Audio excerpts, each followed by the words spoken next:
Yeah, anyway, interesting question. But yeah, basically, turtling and blobbing in these types of games, that's always going to be the name of the game, because if they come to you, then you get this kind of concentration of force. Like it's like if you don't know if you watched any Lindy Beige videos, but he sort of explains it quite well. Where he explains like a group of pikemen or a group of halberdiers or any melee troops. Basically, if you have a line of melee troops and another line of enemy melee troops, like psychologically, you don't want to be the one that leads the charge into the enemy group, because if you've got two lines, and one guy from one line goes forward, then 3 or 4 guys from the other team are going to focus on that guy as he comes in, and he's going to get stabbed by 4 guys. So, you don't want to be the one guy that leads the charge into an enemy formation. And, conversely, if you're an enemy formation and one guy comes to you, that's always going to give you a very safe way of engaging the enemy if you let them come to you. So turtling and blobbing, is just innately good. But yeah, and that's the reason why they have the objectives, the time limits, and all that kind of stuff, because all that stuff's designed to promote other types of gameplay apart from turtling and blobbing. But that doesn't mean turtling and blobbing isn't good. Turtling and blobbing is definitely good.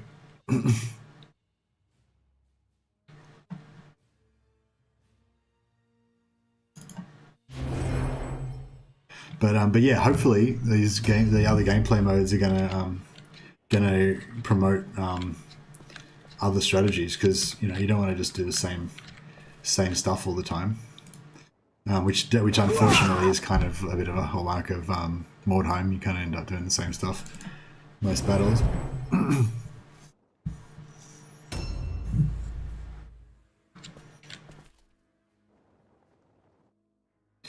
Yes, this guy's a bit banged up. We want to probably just kind of have him sit at the back of the posse over here. They're probably going to rout soon anyway, so we can...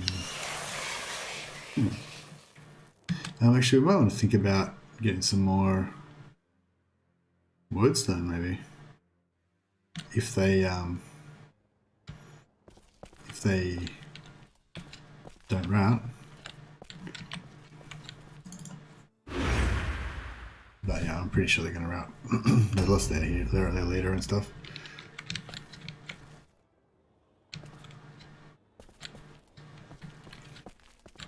Actually, we should try to get it though, actually. I'm not sure if they make a new route test every time, or if they just make one route test and then they don't have to make another one unless they lose another guy. I can't remember. They're probably going to fail the route test at the start of the match, but... A new round has started. They've got to have their turn before they get to do the route test. 2 or 3. So we've got 1 spot left in our backpack. Where's the closest thing? We could potentially make it to that one. Try and get a little smidge more.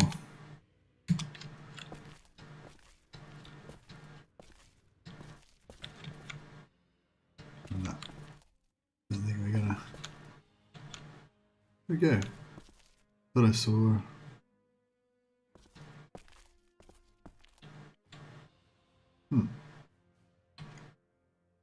Let's see.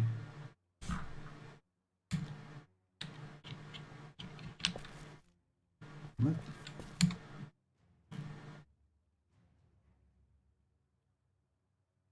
I think it was there, but maybe the opponent, the other team, had gathered it up, so we might have to kill that guy.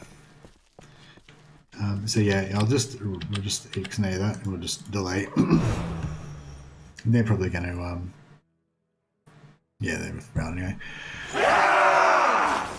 Yeah, I think that's the plan, Chris. I think there's split objectives, and there's, there's like elevators, and there's, barricades and stuff like that. So, yeah, so the split objectives will encourage you to hopefully split up, but also like the different advantages. So if you've got, just say you've got a heavy, a deadeye, and a brawler, So the heavy and the Deadeye might like the barricades on the high ground to sit behind cover and shoot down at people, but the brawler's not really going to like that position, you know, unless he wants to stay there as a bodyguard while you're turtling. But do you know what I mean? Like he might want to go to a different position, and like if you got a saboteur, the saboteur wants to sabotage stuff, you know. So just the different classes as well might encourage a little bit more kind of like taking up different positions and spreading out a little bit. But yeah, like I said, like I think turtling and blobbing are just universally kind of good things, unless I mean, the answer to blobbing is AoE damage, but when I'm talking about blobbing, like you don't need them to be stacked up in base-to-base combat. Like you just need all of your gangers to be able to affect the same people. So, you know, if you have a brawler kind of leading a spear point, and then you have a bunch of range guys chasing him, and they're all within range to fire at his melee target, then you still kind of, you know, you're kind of getting that force multiplier into that one point to kill your enemies one by one or whatever. But you don't necessarily have to be within AoE range of each other. So I think, like, you know, you're like tactically you're always going to want to blob to a certain degree as much as you can, or at least win that, like to use that Dota analogy I was saying before, at least you want to like win that lane, you know. Like if they've got a character that's controlling the elevator or something, then you want to take out that character.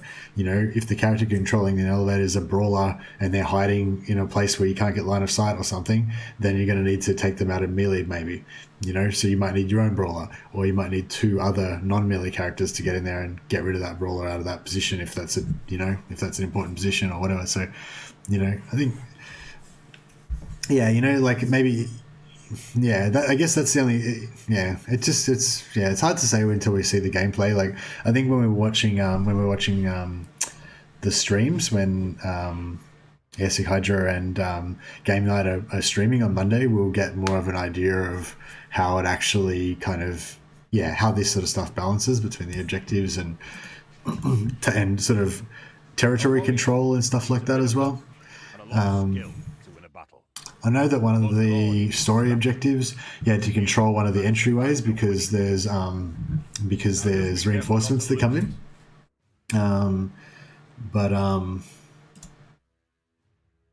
So you know what I mean? Like, so you need to have a guy there, but then the rest of the battle might be happening up the other end of the map. So I guess in that situation, you want one guy controlling the door and four guys up the other end, so you can get as much kind of blobbing or as much force multiplication. As much local superiority as you can with your four guys blobbing up, but you have to have one guy that has to be in that location because there's a specific thing there, you know. So I think there's going to be a bit more of that. Like, you know, in Mordheim, there's never any reason to split you guys. Like, the only reason to split you guys is to go and collect the wordstone, you know. But it's kind of optional, you know, because you get it at the end anyway. I feel like I don't know if this is how it is in the game, but I wouldn't be surprised. But I feel like the vibe of Necromunda is a lot more about kind of like survival and like they need to get the resources to survive, to keep their house alive, you know, to keep their gang alive. So I wouldn't be surprised if they make the rewards a lot more, you know, like if you collect the things in the battles, you get more of the rewards. If you don't collect anything, then maybe the rewards are much less.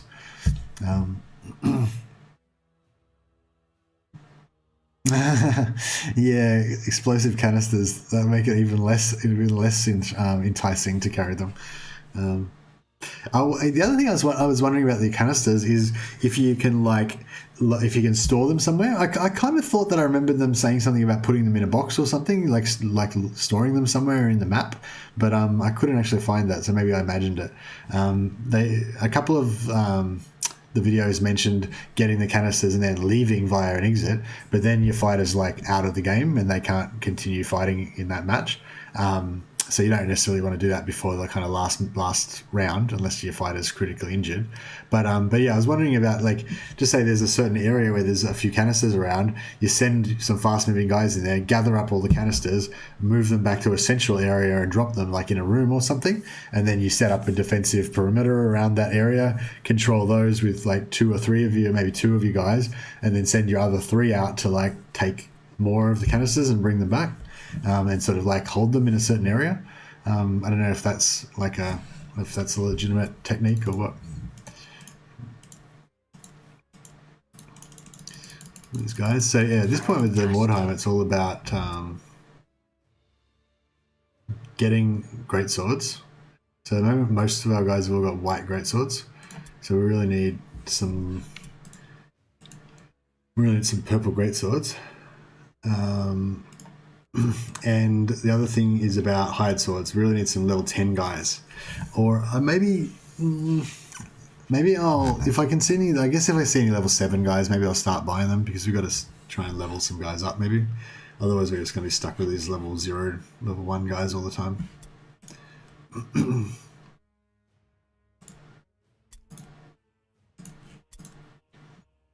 Now money's still kind of going up. We haven't had a shipment requested. Can't remember how often the shipment requests come in, but since I've been playing this campaign again the last couple of weeks, I haven't had any shipments. Oh, dude got wounded. How'd that happen? Oh, you think? Oh, yeah, right. So you get wounded even if you don't get downed. I wonder if they'll do that do that in Necromunda as well, where you even if you don't get downed, can get injuries and be out for a certain period of time.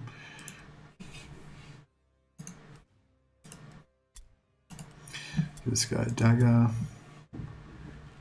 Actually, we probably want his helmet as well. Yeah, may as well get his armor too. Okay, so this guy can go out. This guy as well.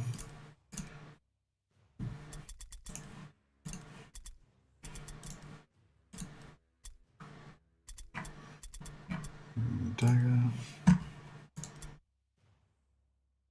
And this guy.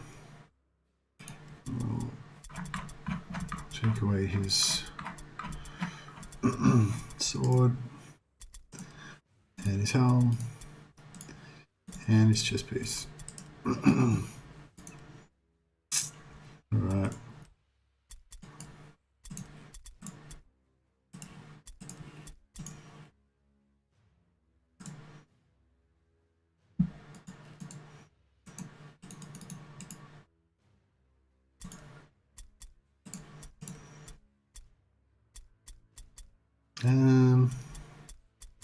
Right. Struggling a bit here. So what have we got in hired swords? We've got a rank 6 leader. Oh, that's another thing we should keep an eye out for too. Any of these characters that have got 2-handed swords. Because if any of them have a 2-handed sword, then that means we can get a potentially get a purple. What's this guy? Rank 6. So this guy's rank 6, so he potentially could be worth actually hiring, because he might we might be able to rank him up eventually. Also, I don't know if I'm not sure if it's correct or not, but I think maybe if you hire these guys, it frees up more slots for you to get more new hired swords. I'm not sure if that's really true or not, but yeah, let's hire him anyway. So we'll hire him. So it looks like all our heroes are busted at the moment. We need a hero and a lord, really. We've only got one slot left. Well, that's fine, I guess. So we'll hire a hero.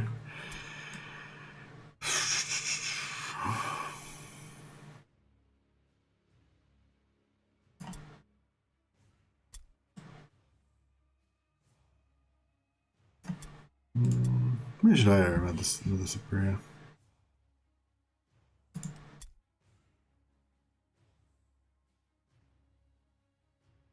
So, yeah, I didn't hire it, did I? Yeah, cool.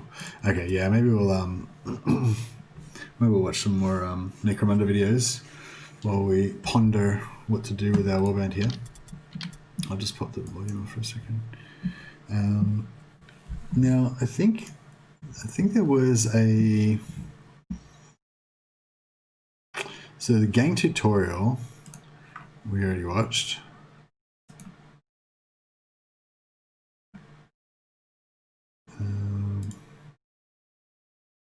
Gang tutorial we watched. The release stream thing we didn't watch yet, but I wouldn't imagine there'd be much going on with that. Oh, we'll just quickly watch this video and see if it wait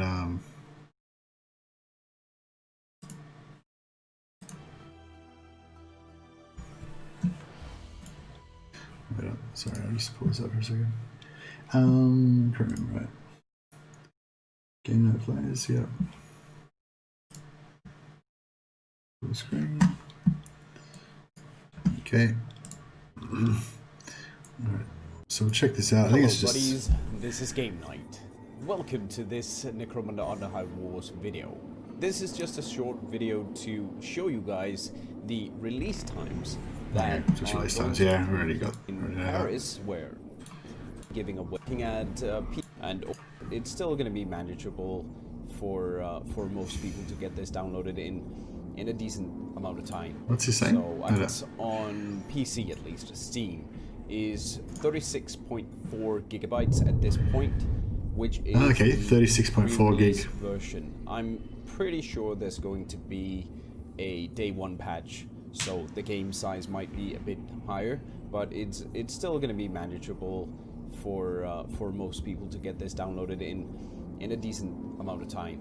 So I hope there's going to be some preloading, but we haven't heard anything about that. So maybe it's not going to be possible to preload the game. It could be awesome. But you guys hear this okay? Yeah. Yeah, I'll make sure to stream on Monday so you guys can see some gameplay, actual gameplay. I'll be uploading some videos to YouTube with gameplay as well. So if you can't watch streams where you are, but still want to see some gameplay, there's going to be one live at 8 p.m. on Monday. Info, at least take the choice or not. You. I hope you guys enjoyed this and found it. And okay, yeah. So nothing much. They see a 36 gig preload, and just I'll be uploading some videos gameplay as well. So if you can't watch our gameplay, there's going to be gang going live at 8 p.m. CEST on Monday. So yeah, so kNight's going to be streaming live at 8 p.m. CEST on Monday. So yeah, cool. I'll try and watch that. I'll probably have to watch it afterwards on replay, but I might be at work then or something. But yeah. Yeah, so nothing much in there apart from, so 36 gig download, pretty normal, nothing too unexpected.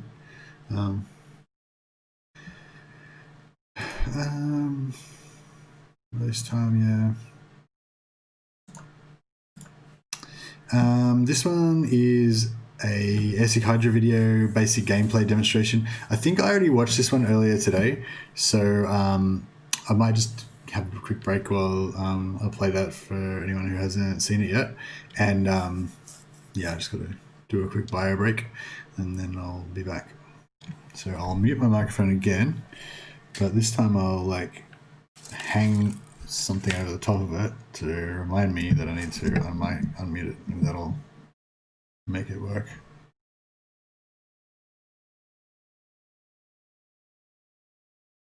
Play overview for Necromunda Underhive Wars. Here we are starting off in the deployment phase, where I will make sense of everything. As we can see here, objectives are being placed on the map. Resources at the moment, you can clearly see the various levels, and if I click in a moment after it's cycled through, we can cast our eyes on the various portions of this map to get a good lay of the land. Now, we're entering fighter deployment, so let's see what we got.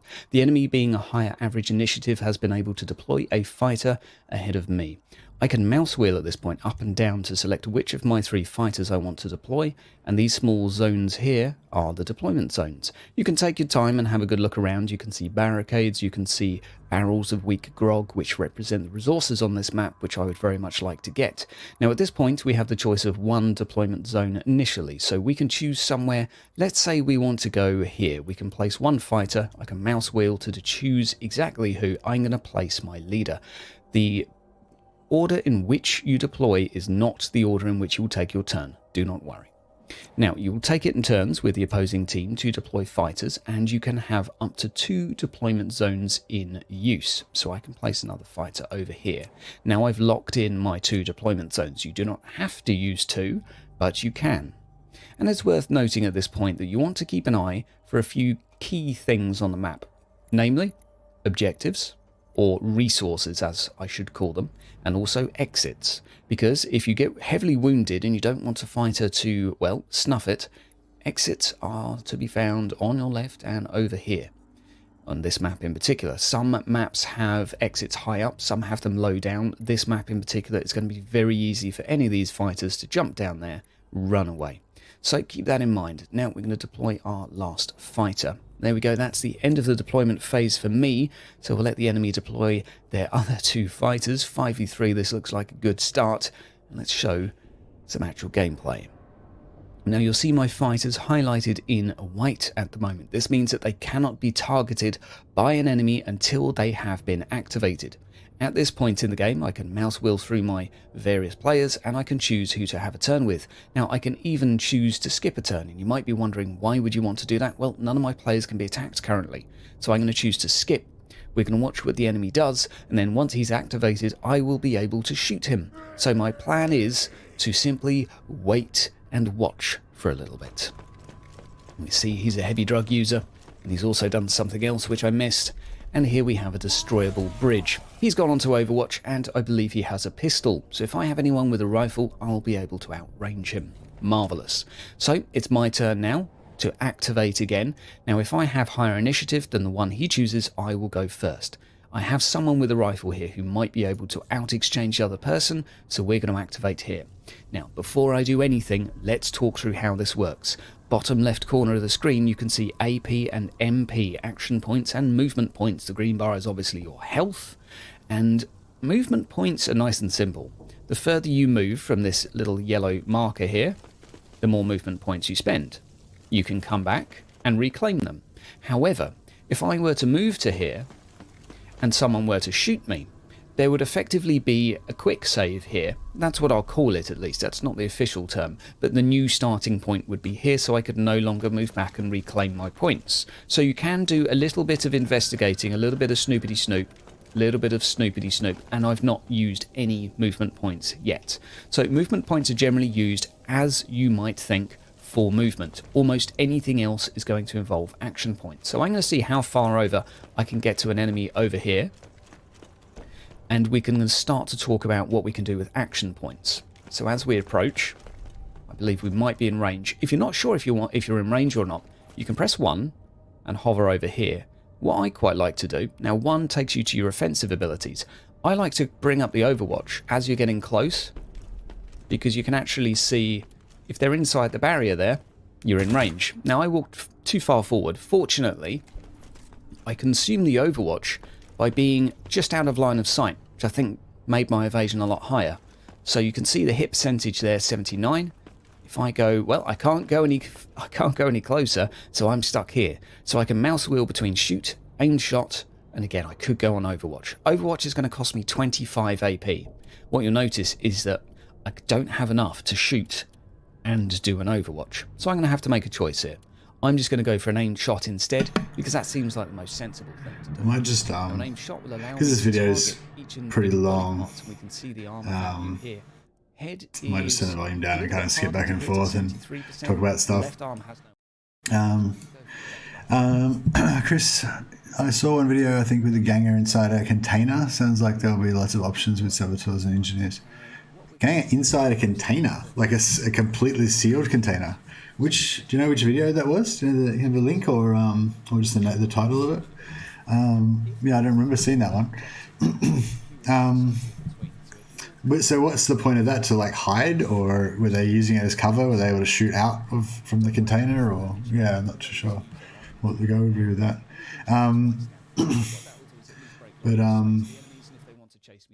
What was I was just thinking? Oh, I was just thinking about You can bring up your inventory as well with some action points if I had some left. Change some equipment. Let's show that off with another character. For now, we're going to observe what the enemy's going to do. Sorry, See if we can, well, maybe take someone down. Highly improbable. Heavy weapons user coming from the enemy. A bunch of abilities will be with each character when you start off, so you have quite a bit of choice, in fact. Things like Entrenched, everyone has access to, and I'll show you what that does in just a moment. Everyone can also kneel. Actions like this get cheaper as you level up and as you purchase perks, Actually, which will reduce the cost fairly significant. Actually, I might just let you guys, anyone who's watching the replay, watch this video, and I'll just, because there actually is some good stuff in there, and I'm just going to fix up the stream info. We have a few choices with this character. Offensive, some left. We could change some equipment. Let's show that off with another character. For now, we're going to observe what the enemy's going to do, and we're going to see if we can, well, maybe take someone down. Highly improbable. Heavy weapons user coming from the enemy. A bunch of abilities will be with each character when you start off, so you have quite a bit of choice, in fact. Things like Entrenched, everyone has access to, and I'll show you what that does in just a moment. Everyone can also kneel. Actions like this get cheaper as you level up and as you purchase perks, which will reduce the cost fairly significantly. I'm going to go for my heavy weapon user myself, and we're going to have a little bit of fun here. Okay, so I've skipped the enemy turn just to make this a little bit more compressed. We have a few choices with this character. Offensive, we have Overwatch and Heavy Barrage. If you're not sure what that does, press the R button, and that will bring up exactly what it does. It's pretty cool. We'll toggle the R away for now, because there's other things I want to show off. We have Tactical, we can kneel down. This gets cheaper the higher the level you are. We can also go Entrenched. Every character can do this, although once you do it once, you will become exhausted and you cannot do it on the following round. Now, this allows you to restore 20 action points in exchange for 40 movement points. So if you don't move too far, you can effectively have 70 action points. There are plenty of other ways to get more action points. This can be done by consumables, it can be done by buffs. So if we go to here, let's see what our range is right now. Out of range. If I'm not quite sure, okay, it's 51 meters over there, so it's only a meter out of range. That's fine. I can go to here, and I should be able to shoot him. Hit 91%. There we go. You don't have to be aiming right at him. You can be pretty close. Now, we could do a Heavy Barrage, but cannot do that. We can go into Overwatch, but again, an aim shot's going to make the most sense. So we'll do an aim shot here. We'll see what we'll go for. Its arm is probably the safer. Let's just go for a headshot. A respectable hit. Now, because I moved forward, I've only got 35 movement points left. Is there anything I can do with that? I can kneel. That's probably the most effective thing for me to do right now. So we'll kneel down, reducing his ability to shoot me. It gives you automatic sort of ranged evasion, lowering the chance of enemies hitting you. And now we have our glorious leader. Now, this is the last one I'm going to highlight to you during this small tutorial of what can be done. Of course, there are plenty of options within combat. You can go into ambush stances. You can go into your tactical menu and open up your backpack to exchange the weapons you have. You can choose to put weapons away or even drop them by pressing the E, F and Q depending on what you would like to do. So we've just placed a weapon away. You can open up your inventory directly, which I just did, and you can of course choose to end your turn prematurely if you wish. But for this character, what we'll do is press the Control key because I've lost where my other guy is. I thought I left him on this bridge, but he seems to have disappeared. No, I didn't. He's the other side of the map because I had lost my orientation. So I'm going to move over toward him and try and show off something pretty cool. You can see on the floor here a marker per meter. As you move further away, these become more visible. Initially they're not too pronounced, but toward the ends they become pretty darn obvious. So we've made it all the way over here, and now we're going to see what tactical choices we have. Now I have build a barricade. My guy is an engineer, so we can do that, and we can do... Right, there we go. There's a nice barricade for us. Perfect. We now have something we can use as cover.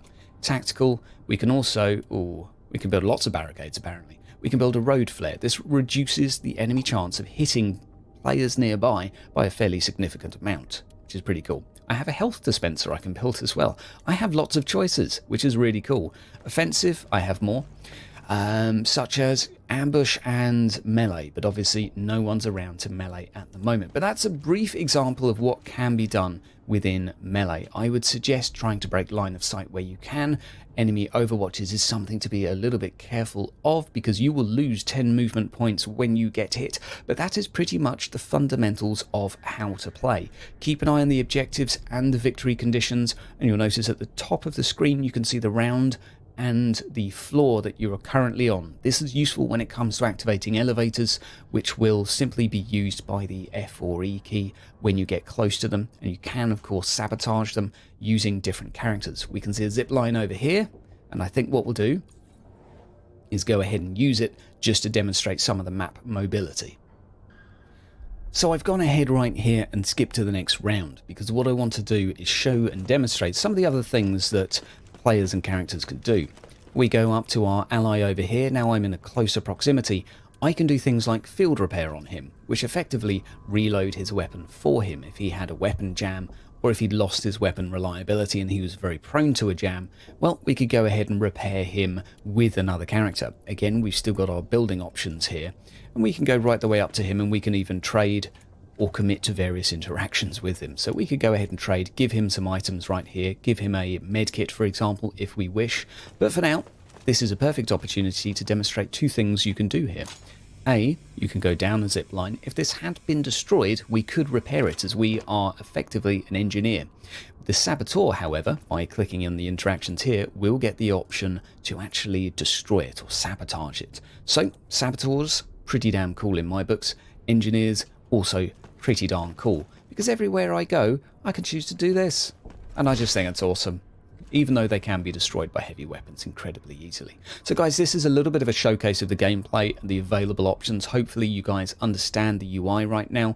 A few other key things I would stress: control, hold control to see what's going on around you. Other things I would also suggest doing is pressing shift, just like so, to toggle the information panel for each character. So what you can do here is view all of the buffs and debuffs, because they won't necessarily always make sense. So shift is going to be your friend. Keep an eye on that. Caps lock doesn't do anything. Gotcha. Guys, hopefully you've enjoyed this. Hopefully it's been informative. Keep your eyes out for more videos. This has just been a basic overview, but hopefully enough to get you guys running. Take care and have a great day. See you next time. Good afternoon, ladies and gentlemen. Welcome to yeah, I'd watched that before, and I thought I'd kind of already plumbed all of the goodness out of it. But then when I was just watching it again, then I actually kind of noticed there's a lot of good information. Yeah, Hydra's videos are good. I might just just talk about a couple of things that happened in there. Just some basic. Can I turn this volume down? I don't want it to be muted, but just kind of have it in the hubbub there. Yeah, so one thing I just wanted to point out was how much longer the ranges are. So that range, he's just saying here, he's like just, yeah, he's just saying here that he was just slightly out of range, but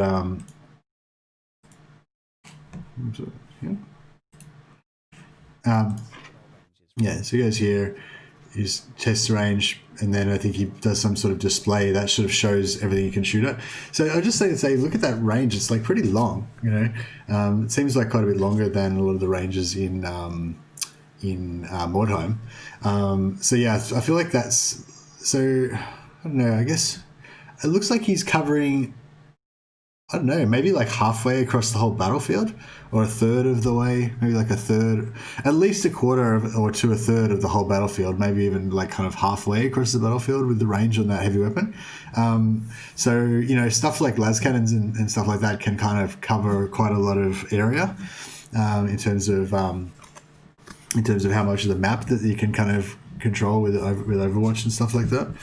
So yeah, I thought that's interesting. I don't know. Obviously, melee is still a big part of 40k and Necromunda, but yeah, it seems like the range factor is kind of like a bit more dominant compared to Mordheim. Also, I was just, I don't know, just a little point as well. With the, I don't know if we've seen this in any of the videos yet or anything, but is the lay mechanics, see here, the lay mechanics, his left arm is this big thing that he uses to do his, you know, engineering stuff. Is it a weapon?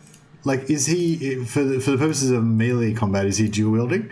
Like, it doesn't look like a very effective weapon. It looks like it'd be really slow and not very deadly. But yeah, does that mean that he can only use one-handed weapon? Which I guess essentially means that he sucks in combat. You know? So yeah, I'm just wondering about that, because I feel like the engineer is one of the coolest characters in terms of gameplay options. Yeah, if he's only got one hand as far as weapons go, and like with the canisters, can he carry a canister in both hands? I assume he can, otherwise I would have thought that he would have mentioned it if he couldn't. So I imagine he can use that hand for canisters, but can he attack with it, or is it a weapon, or what?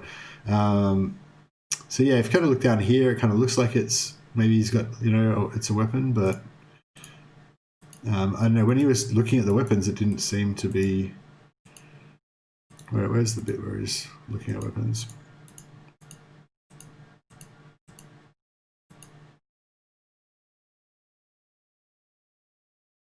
So I'm pretty sure this weapon summary here is the axe.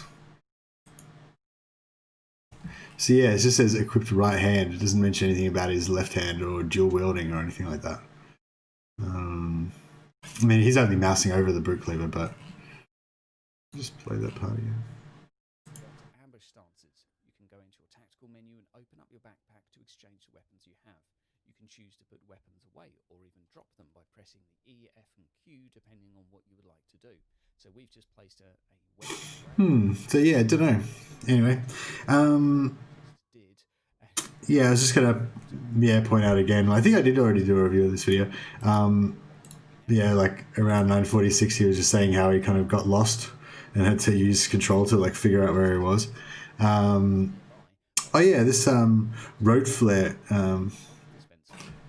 Wait up, just want to rewind it. So yeah, he said substantial ranged evasion. So yeah, there it is, plus 35% ranged evasion. I wonder if that's flat rate ranged. Like if you've got 10% ranged evasion, does that give you 45%, or does it give you 35% of your current ranged evasion? I imagine it would be a flat rate. It wouldn't make sense if it was like a percentage of your current. So yeah, so 35%. So yeah, essentially 1/3 chance to miss on top of whatever chance to miss they already had. Is that how it works? I'm not sure. It's probably not. It's probably like an additive thing. So, that gives them plus 1/3 chance to miss, but their accuracy might give them minus 2/3 chance to miss or whatever, so that would be an additive kind of bonus like that, I assume. But either way, extra 35% ranged evasion is pretty cool, especially if you've got like an evasion build. If you've got like agility or whatever, whichever stat it is that gives you evasion, and you get that, then this particular character can just pop that wherever he is and have this ranged evasion. But yeah, as discussed before, he can only use one weapon, so he's obviously he's a support character. He's not meant to be a primary damage dealer, but I just thought that kind of separates him, because the Deadeye has got two hands to use weapons, the Brawler's got two hands to use weapons, the Heavy's got two hands to use weapons, the lay mechanic apparently only has one hand to use weapons. I don't know, and the Saboteur, I'm not sure if they maybe only have one hand as well. So yeah.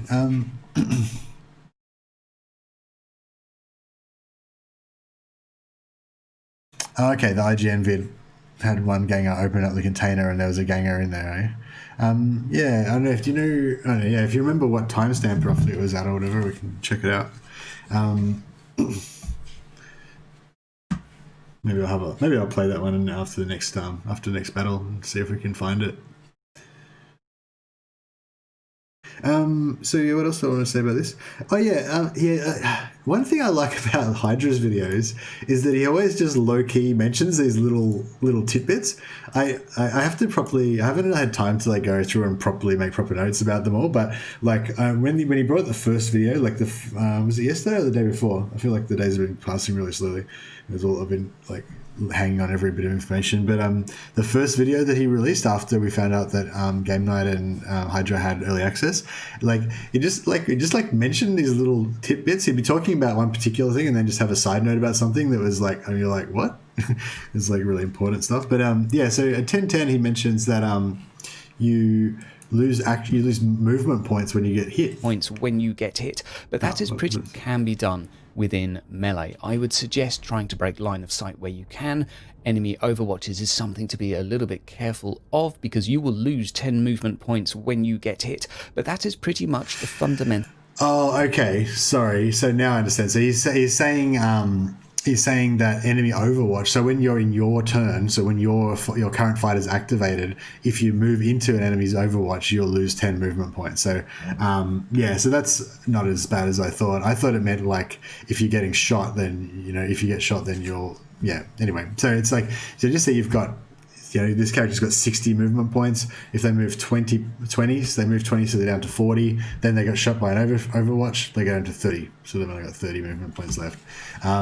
So yeah, that's interesting though. It could be quite good, because I could imagine.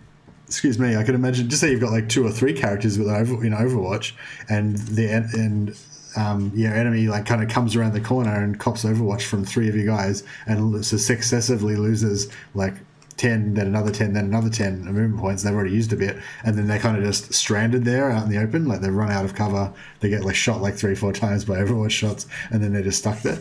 I imagine using that with my Orlocks would be pretty fun. But yeah, I that's what I was just, those little like low key things like that where he kind of just mentions something, but it's actually really really interesting. Yeah, there's quite. I imagine if we went through this video, bit by bit, we'd probably find quite a few of those things.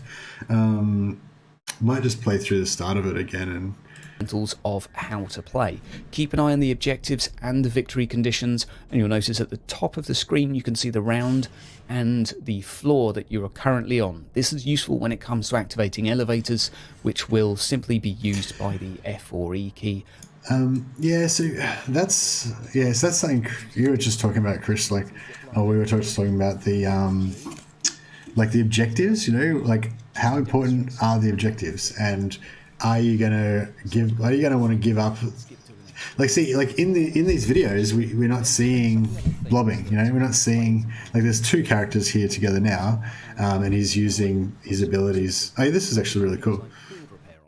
Which effectively reload his weapon. Skip to the next round, because what I want to do is show and demonstrate some of the other things that. So this kind of interaction between the characters is cool. You don't really see this sort of stuff in Mordheim. Here now I'm in a closer proximity.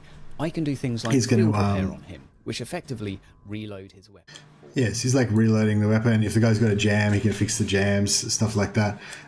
So yeah, the reloading the weapon thing's interesting as well. So just say you've got like a stack of 3 heavies on high ground, and you have 1 lay mechanic behind them, and maybe he's using his reload and unjam abilities and stuff to keep them operational while they just pump out the damage. And possibly, I wouldn't be surprised if the lay mechanic's got some kind of like range damage buff abilities that he can do, or something like that as well.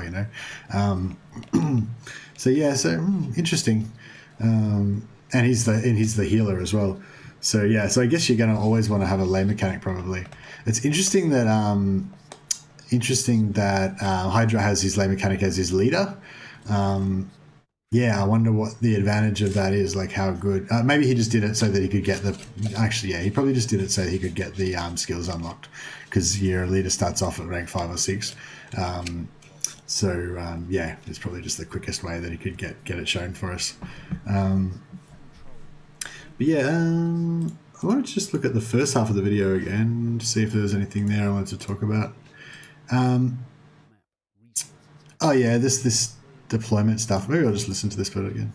Being placed on the map. Resource view for Necromunda Underhive Wars. Here we are starting off in the deployment phase, where I will make sense of everything. As we can see here, objectives are being placed on the map. Resources at the moment. You can clearly see the various levels, and if I click in a moment after it's cycled through, we can cast our eyes on the various portions of this map to get a good lay of the land. Now, we're entering fighter deployment, so let's see what we got. The enemy, being a higher average initiative, has been able to deploy a fighter ahead of me. I can mouse wheel at this point up and down. So that was kind of interesting. So it places the objectives one step at a time. So it places all the grog, shows you where they all go, places all the, whatever that was, barrel thing, shows where it is, places all the loot boxes, then it places the exits, shows where those are. I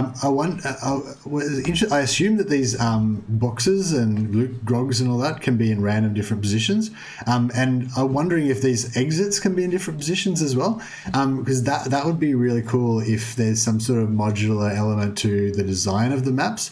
I don't know if they've talked about that. I would have thought that they would point that out if that was a thing, but I don't know, maybe if it's not a thing, maybe it can be in the future. But yeah, like I imagine stuff like with the elevator, with the elevator and with these exits. So see, there's an exit here and there's an exit here. So maybe you could do this map again and there's exit here and an exit here.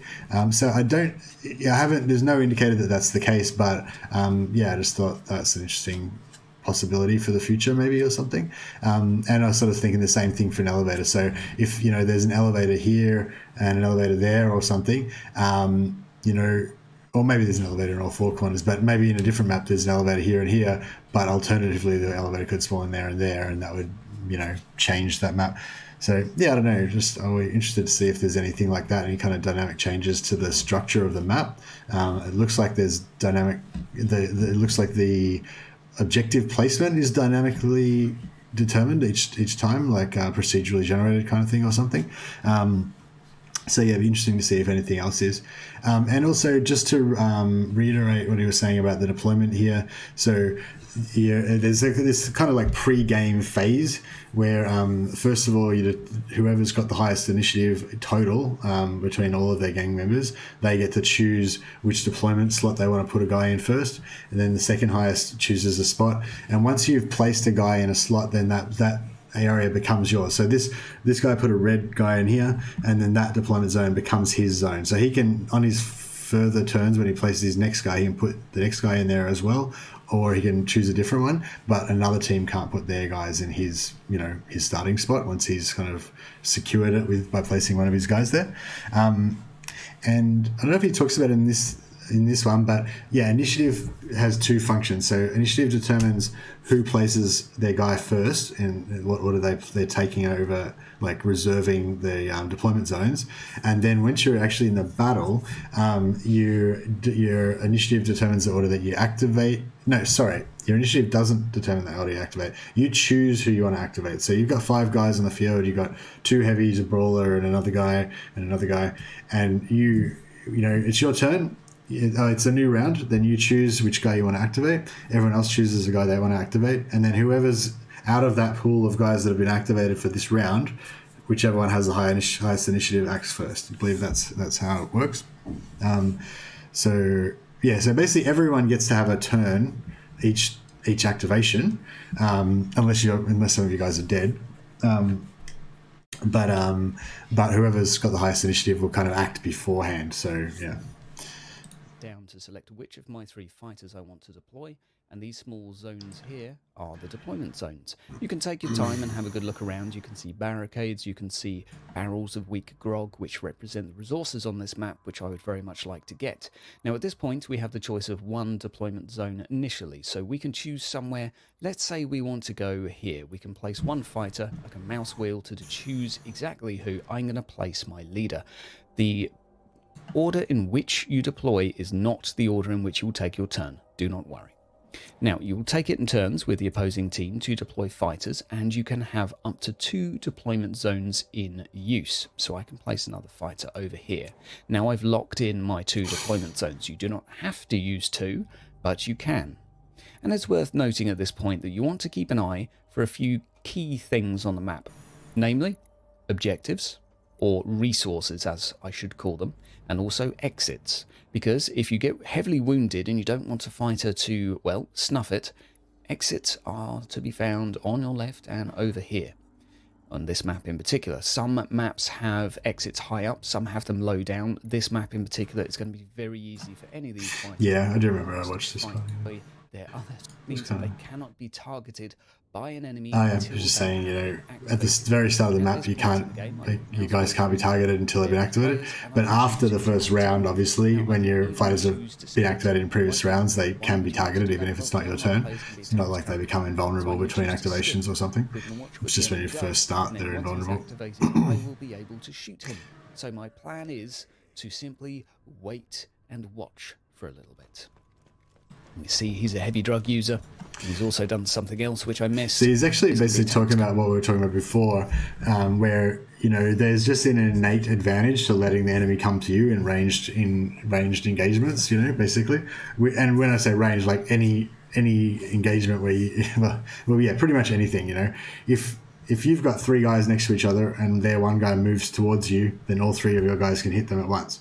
If one of your guys moves towards them, then you're essentially having a one-on-one for a second before the other 2 guys catch up. So, you know, there's always an innate advantage of letting, you know, them come to you, and for you to all be able to fire on them at once, you know, unless there's other factors involved, like AoE weapons and stuff like that. So yeah, so that's sort of what AEST was just saying then. He's going to kind of like let the enemy fighter come to him. There would effectively be a quick save here. That's what I'll call it, at least. Yeah, I think I watched this video before, so I might just leave it at that for now. I think I've watched the Orlock video and there was really nothing in it, but it's pretty short, so I thought I might just quickly chuck that on as well. Where is it? Announcements. Orlock.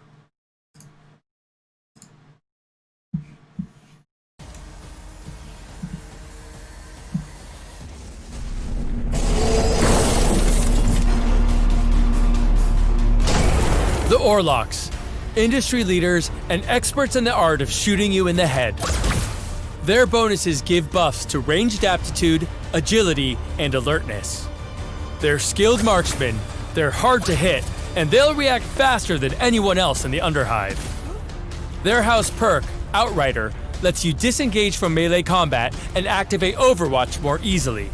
Their passives also focus on Overwatch and ranged combat, making them deadly fighters when covering an area and almost always able to enter the stance when needed.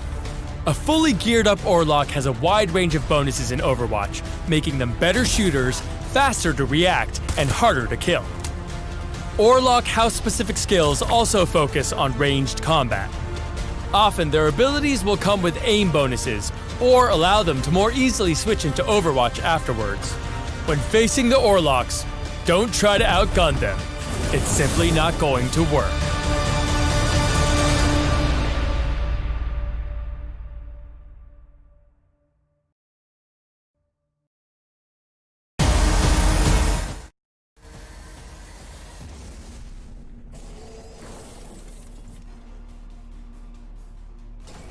The Orlocks, industry leaders and experts in the art of shooting you in the head. Yeah, so Orlocks are pretty cool. I just wanted to show this really cool image that I found earlier today when I was looking for stuff. Lets you disengage from melee combat and activate Overwatch more easily. Their passives also focus on Overwatch and ranged combat, making them... Yeah, let me just minimize that for a second. Can I do this? Yeah. Okay, so are you guys seeing this? Yeah. So Orlock Arms Masters. Check out this guy. The guy looks fucking rad. So yeah, like this is the kind of stuff I'm talking about with I've been talking about with you know, kind of stuff that goes beyond the generic Orlock stuff or the generic Escher stuff or whatever. Like obviously this is official Games Workshop stuff, but you know what I mean, like but I mean, like you know, obviously somebody at Games Workshop thought of this, and it wasn't something that was in the existing Orlock kind of background before that. You know, but yeah, this miniature looks awesome. So yeah, I hope we get some Orlock Arms Masters at some point. Yeah, so the game, like the way the game is at the moment, it's got this sort of asymmetric balance type thing where everyone's got the same classes, but they've got some different buffs that makes them better or worse or whatever. So yeah, I'd love to see something like this in the future where you have these like house specific troop types and stuff that you just don't have for the other houses or whatever, you know. But yeah, anyway, just a little bit of a off topic kind of thing there, but yeah, I thought that was pretty cool. Maybe we'll just get back to some Mordheim. Excuse me.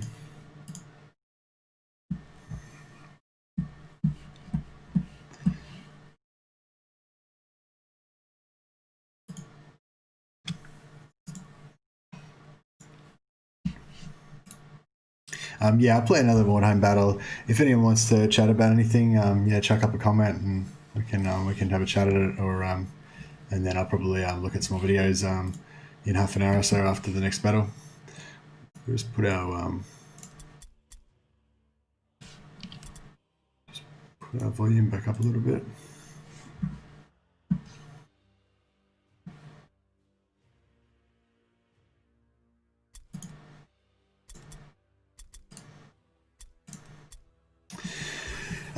Right, so we need a leader.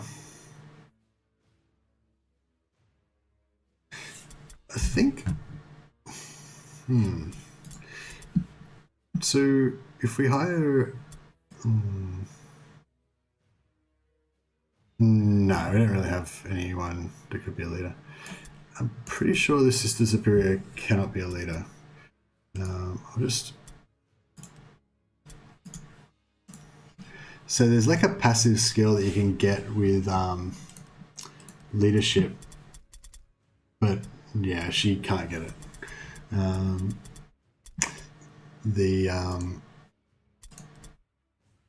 The Warrior Priest, if you go into skills and go into leadership, oops. No, he's full up.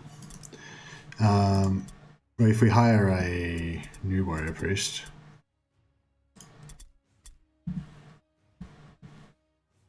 it doesn't matter. Anyway, there's a skill you can get on certain characters. Warrior Priest, one of them, that makes him a leader, so it changes him from a champion into a leader. There's also a skill you can get on all of the normal troops that changes them from a troop into a champion. But yeah, so basically my theory is I kind of want to have 2 young bloods. So we've only got a limit of 4 champions and 1 hero. So we want to have at least 1 warrior priest for sure. And I kind of like having 2 young bloods and 2 champions, but I don't really need the leader. So because the leader's passive is no good because it's a parry passive, and he's not going to be able to parry with a 2-handed sword. Whereas the champion's passive and the young blood's passive. Actually, yeah, maybe we should have a young blood leader. I hadn't really thought about that. Wonder if that would work. Actually, no, I don't think the young blood can do it. I think only the champions can do it. So yeah, if we go into champion, go into leadership. There's this board leader. So basically, if you check this at mastery level, it gives him 3 physical, 4 mental, 3 martial stat points, 4 skill points, and increases maximum morale by 3. And as well as those other bonuses that you got from the prior level, and allows the training of leadership skills. But I think I remember there being some problems with stat points and stuff if you want to make him like an order guy. But we could try it anyway. And if not, we could just make him like a champion kind of combat leader, and maybe have 2 leaders, have 1 champion combat leader and have another one that's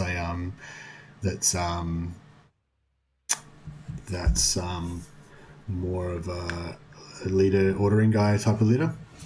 The other option is to have a warrior priest leader because he can also get the leader skill. But yeah, if you want him to be casting spells and you want him to be ordering people to give him extra attacks, you know, it's a lot of stats and stuff to spread around. And the other thing is you want to max out intelligence really on your warrior priest. You don't want to be splitting your points between leadership and intelligence. So, you know, it's maybe not the best for that. But you could have a non-leadership leader. But I think you need a certain amount of leadership to get, you know, the skill, to get the bond leader skill. So yeah, I don't know, it doesn't really work. So, but yeah, I think so. I think what will end up happening is we'll have a champion leader that'll be just a full-on melee guy, and then we'll have a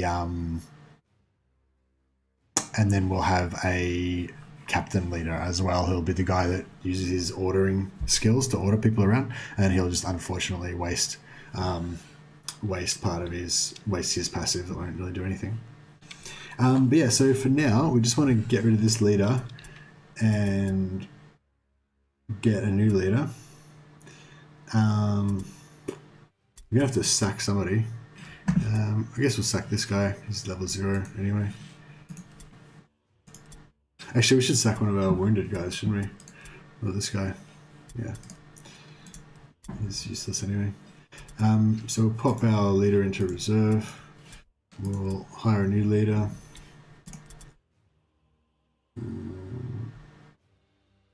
Maybe we should hire a level 6 one. Okay, we don't want him.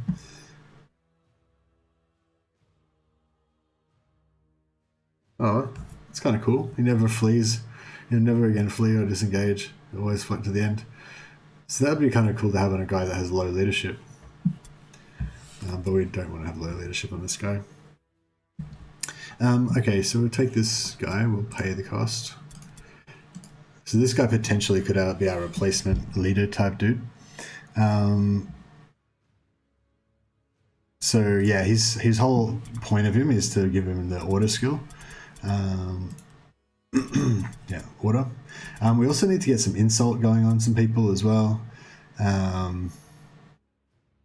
You know, if we want to do any dodge. So that's the thing, he kind of can go with a dodge build, but it's like, yeah, like you could have this kind of like hold ground skill and stuff to try to buff people's dodge, and yeah, like you can kind of get everyone with dodge, but it's just not that great.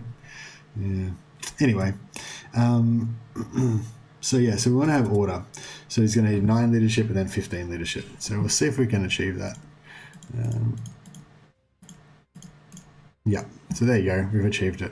And then we'll go back to here and we'll take order.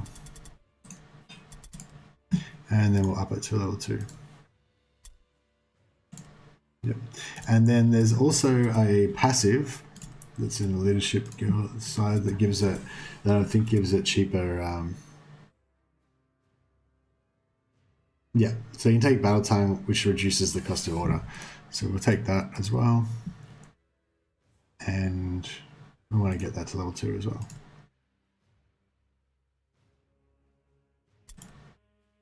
Cool.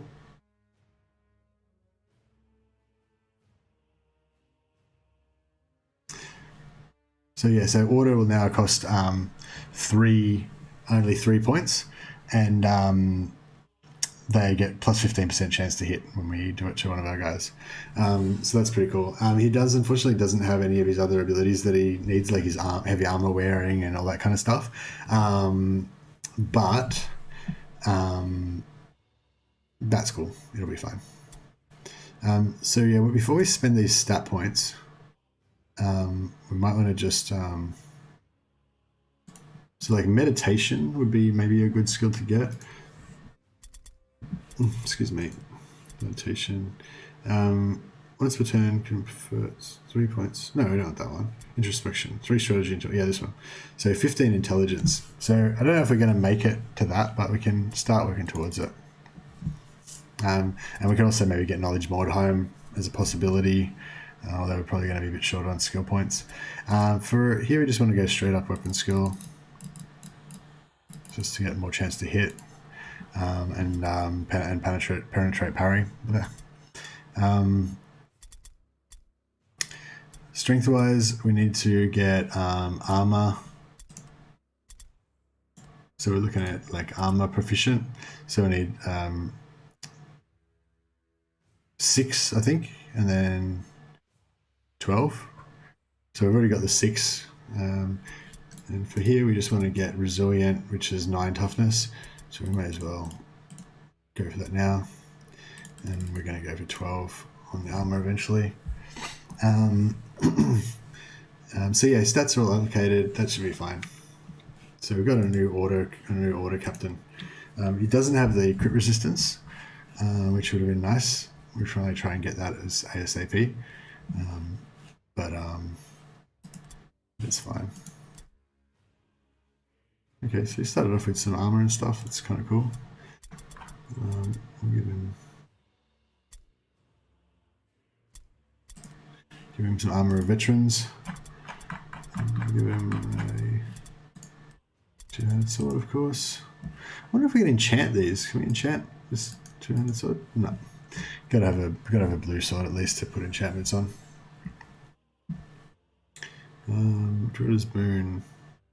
No, we don't need any boons. We're gonna keep his inventory empty for picking up stuff. I wonder another cool thing we could do is like have a like pistol based captain sort of guy. So he's still got a greatsword and everything, but he's got a pistol. Or maybe we could have a few of our guys be like that. Like they have their greatsword, but they're not too handy with a sword or something. But I feel like it's getting a little bit away from the idea of the greatsword company. And yeah, no, we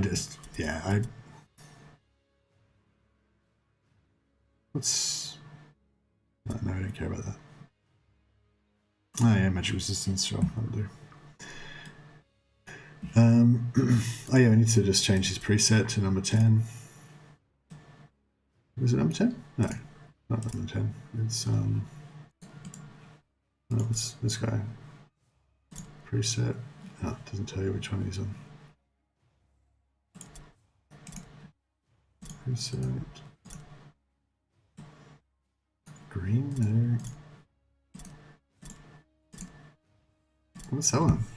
Is there a grey one? I think black and grey. It's pretty cool.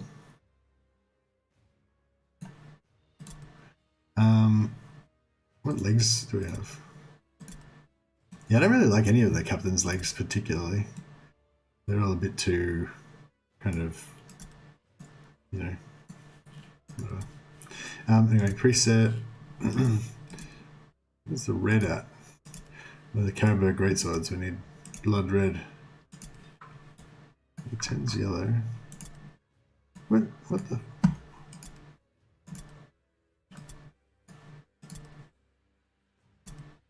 Oh, here we go. That's it. Yeah, so it's that one. We could change the pants to whatever that grey one was. Yeah, let's go like dark. Yeah. And the right, no, the left arm model. No, that one's pretty cool, but not the right colours. We'll go for that one, a bit heavy armour.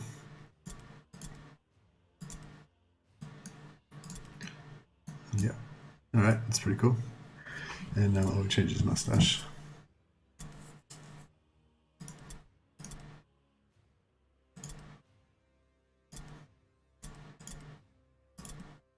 Give him a blonde mustache.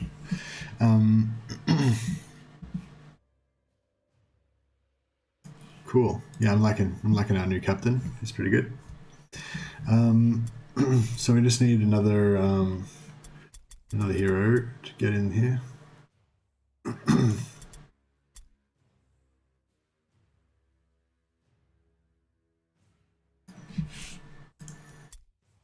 We can't. Pretty sure we can't have any more. No, you can only have a maximum of 5 of the same character type in a match.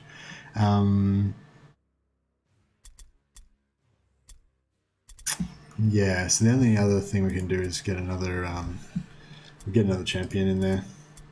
At least the champions start with a greatsword, so we can get some more greatswords for our bank.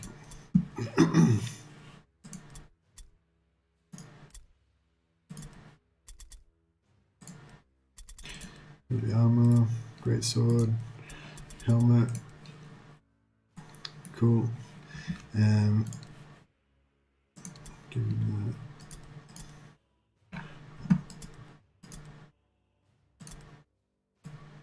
Yeah, so that's the color scheme.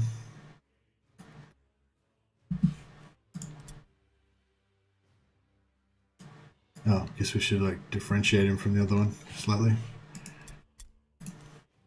And his right arm. Oh, sure, give him that arm. And his legs. No, I don't like any of the legs. His left arm. Yeah, okay. This guy's got no arm armor. He doesn't. He eschews arm armor, and he's gonna be blonde. And he's gonna have a red beard. Actually, no, we'll give him. Yeah, that's fine. Yeah, red beard. Okay, cool. Everyone's got gear except this guy needs his helmet and his greatsword.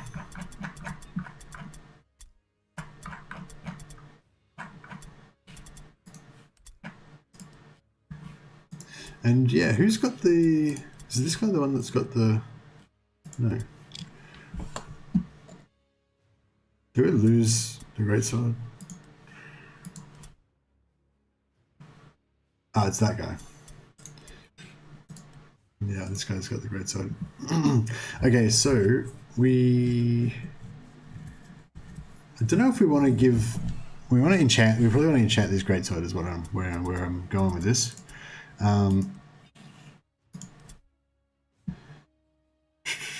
So who's the toughest? So this guy's got 50% damage resistance and 228 health. This guy's got 165. Oh wow, so this guy's got heaps of health. Yeah. Okay, so this guy's the least likely to die, basically. So we'll give him the purple greatsword. Oh, actually, but he's the more likely to be ordering people instead of attacking, so we'll give it to... Is it this guy? No. This guy, yeah. Yeah, so this guy's going to be our greatsword guy. Now, greatsword's got +9 crit chance, but it also has... but he also has an advantage in terms of his melee resistance. So his melee resistance is 15%. Every point of weapon skill gives him +1, so it's going to go up to 18%. And then we could give this a melee resistance enchant, or give it a crit enchant. So let's just have a look. Maybe we'll go with whatever purple ones we've got. Oh, okay. So fear. No, that's not good. Warding, magic, no. Okay, so we don't have any good ones.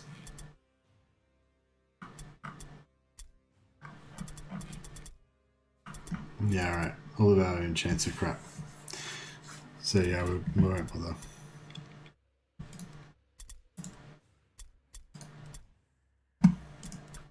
Alright, quickly pop our points on.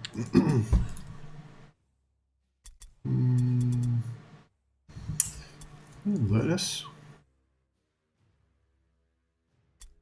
or leadership.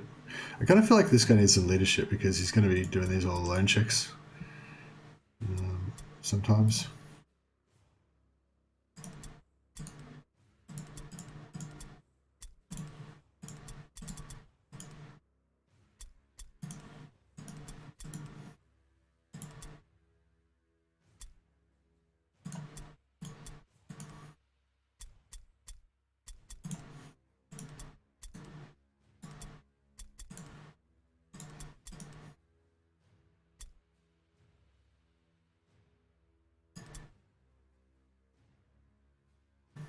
Oh, has this chick got... Has she got no skills? I think we screwed up. Well, I screwed up, obviously. So...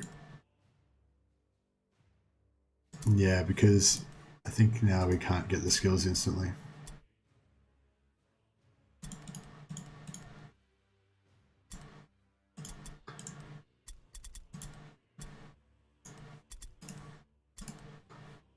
no. Oh, yeah. Yeah, so we're stuffed up. So she's going to be sitting there just studying skills for a while before we can actually use her. That was a bit silly. Oh well. Yeah, she's going to go all these into weapon skill and a little bit into... Oh, maybe she could use some books, we'll see.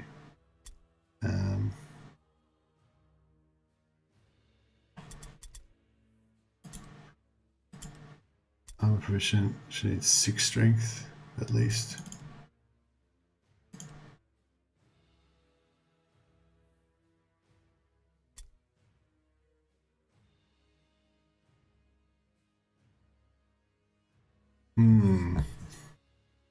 It's a tricky one because we want agility to get more melee resistance and use her as a tank, but yeah, you kind of want everything. It's a bit hard.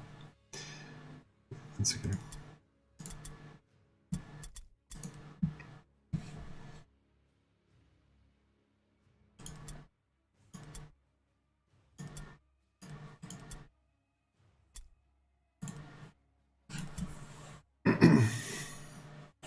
It's time.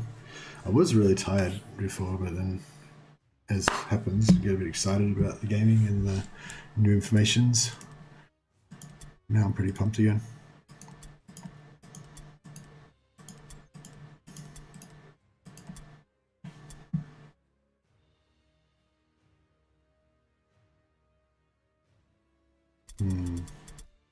Yeah, not sure about that. Anyway, so cool. We're all sorted.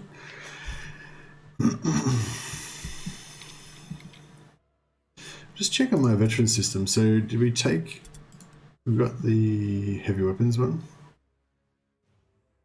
Great weaponsmith. Yeah, so we got a 20% chance to get a free two-hander. So hopefully we're going to eventually get at least one great sword out of that, but yeah, we shall see.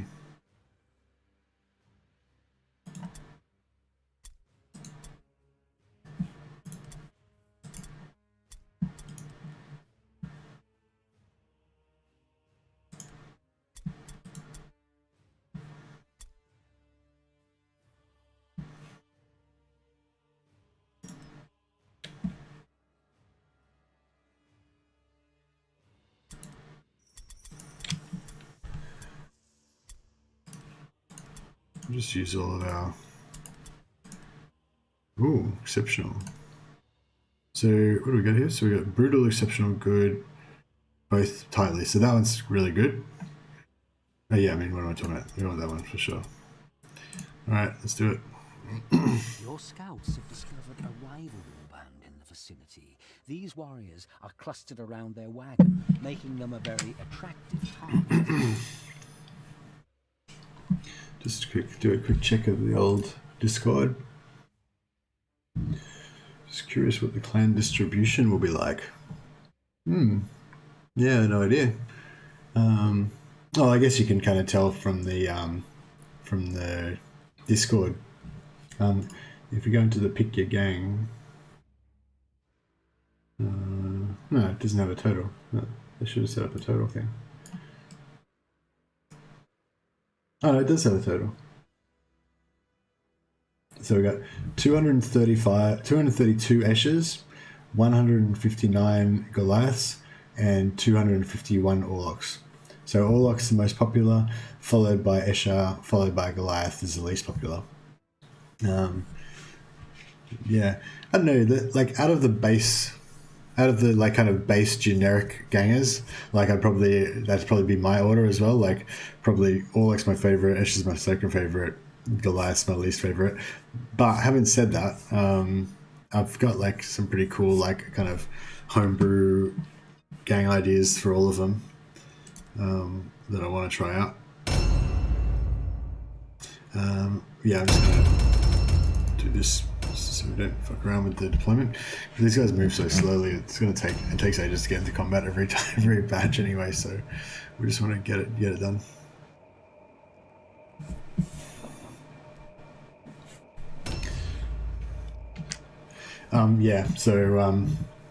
So Orlock's the most popular. Orlock and Escher are pretty even, and Goliath not much less popular. So you won't see too many Goliath gangs, I guess, in multiplayer. Well, actually, no.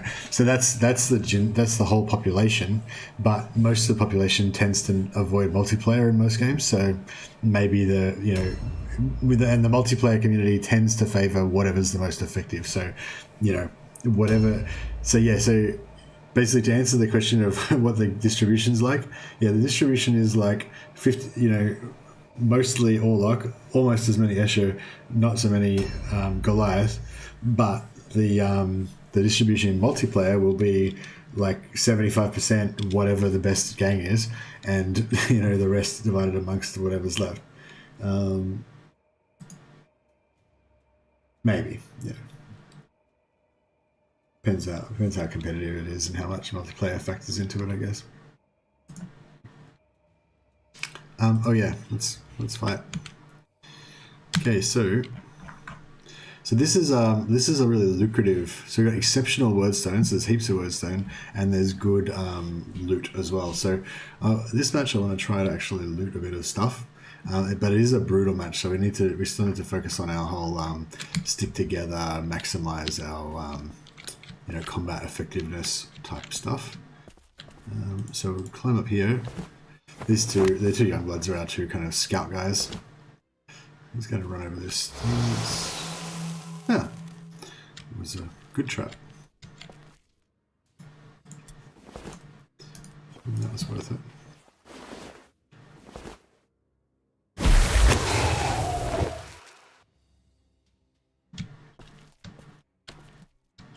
Yeah, he's going to start off here, so he's ready to jump down.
Sorry, one sec guys, I was just messing with my post here. Oops. Sorry, 2 secs. Just typing away. Yeah, I would mute myself, but I'm too afraid that I'll forget to unmute myself, so yeah, sorry about the typing sound.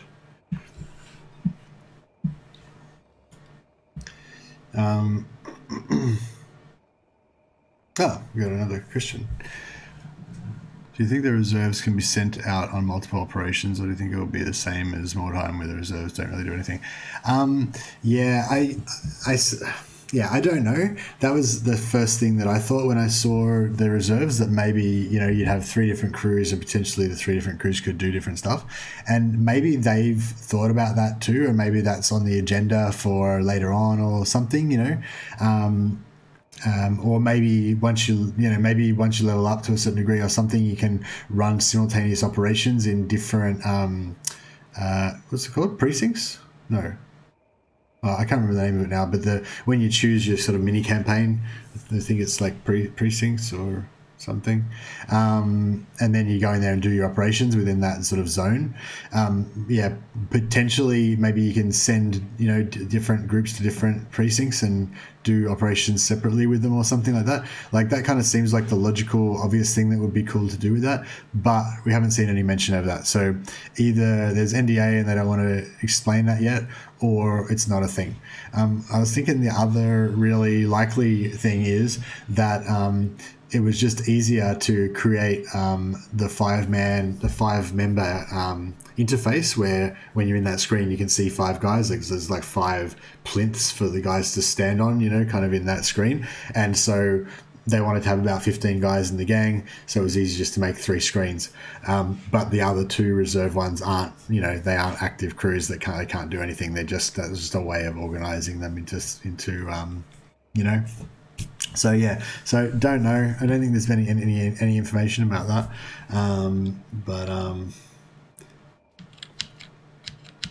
Yeah, I don't think anyone's mentioned decisively whether that's going to be a thing or anything. But yeah, I haven't seen anyone say that it is.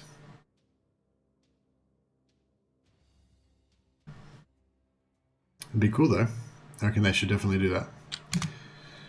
Like they should definitely make the other reserves be able to be sent to other jobs. But yeah, I mean, just the fact that they're called reserves, you know, kind of indicates that they don't really do anything, you know. If you could activate them at the same time, they'd be called like Crew 1, Crew 2 and Crew 3, you know, just logically. So yeah, so I think my second explanation is that they just don't do anything. They're just reserves is probably the correct one.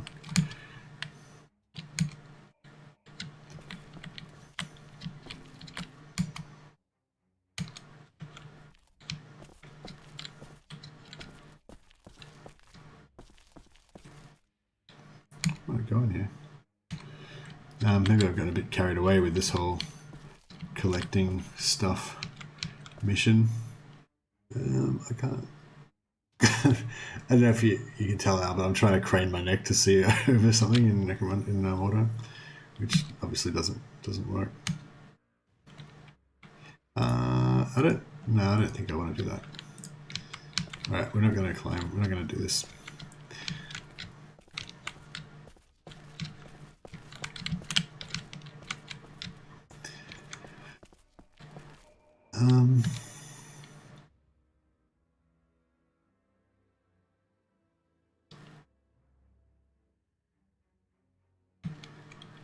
Okay, so we'll send our captain over here.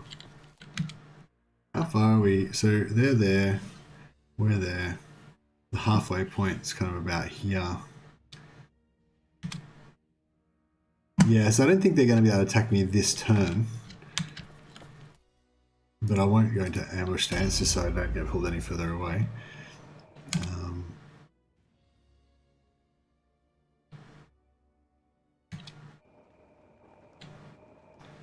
This guy, can he like run diagonally through this building? Yeah, he can.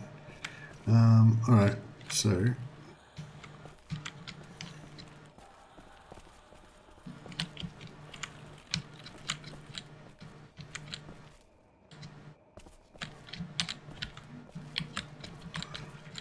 yeah, I'll do it this way so we can sort of stay in the same general vicinity as everybody else. So how does this... how long does Armor of Righteousness last for? I can't remember. Oh, yeah, so we want to change. Yeah, so I'm going to switch weapons.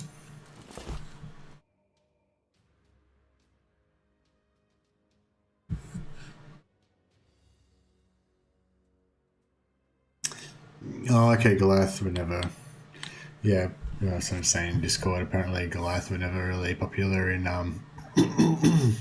were never really popular in tabletop.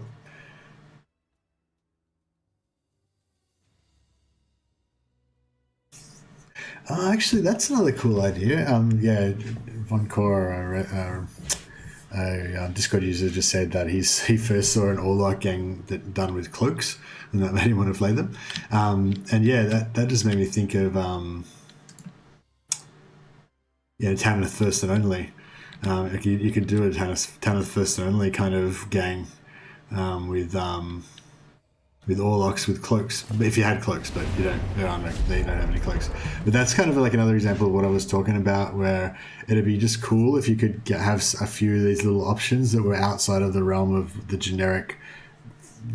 Like everything that you can get for Orlok is generically Orlok. Everything you can get for Escher is generically Escher, and everything you get for Goliath is generically Goliath. Well, actually, I don't know if that's. I don't know that for sure, but it sort of seems like that's the case, But yeah, stuff like, just say you could get, just say they do like a holiday cosmetic microtransaction type thing, or DLC or something. You pay like $10 for Christmas or something, and you get you get some cloaks that you can put on some guys. You get some voodoo hats or something, and you get some eye patches and scarves and stuff, some stuff, and then that just kind of gives people some more tools to creatively make their own kind of like homebrew chapters, So yeah, so like this guy was saying about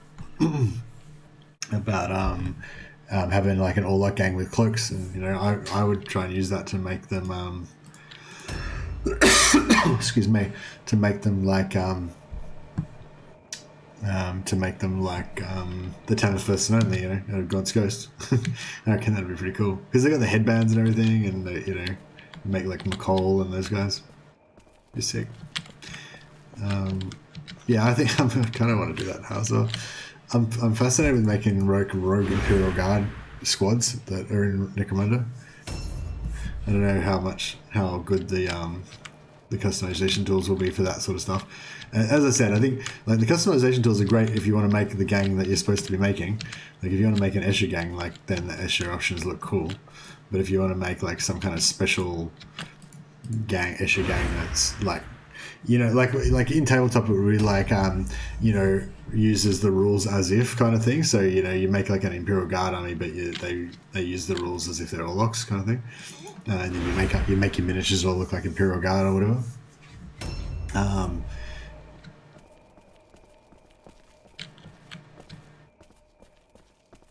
So yeah, I'm really keen on that kind of stuff, but it's kind of the way when a new game comes out like this that you're excited about. You're always like wouldn't it be cool if it had this? Wouldn't it be cool if it had this? And you just want all this extra stuff. But in realistically, that's not how it works. Things take time to create. They have to budget them. They have to market them. They have to know that they're going to make a profit out of it. So. It's pretty obvious to everybody that we're probably going to see one of the main 6. We're going to either see the a new round has started. Cawdor or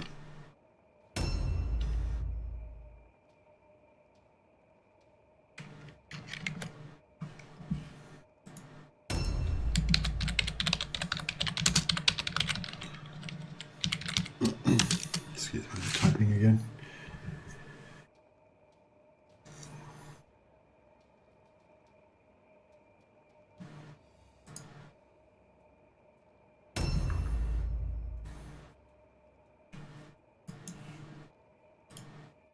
Just waiting for the enemy turn. I mean, we're probably going to see, either Vansar, Delac, or Cawdor next. I really hope we see Cawdor next, because I feel like they're the most like different kind of. But I mean, all of the Necromunda gangs are pretty different and cool and unique and stuff. So I guess any of those would be great options. But yeah, Cawdor's the one I'm looking for. I want to have my my crazy zealots. But yeah, out of this current lot, I think Goliath. Orlok will be my favorite at the start. But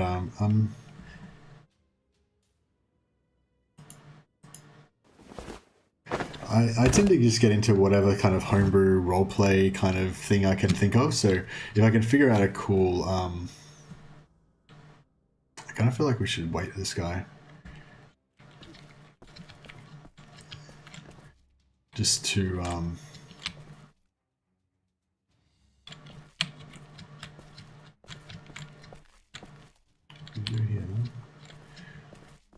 we go here.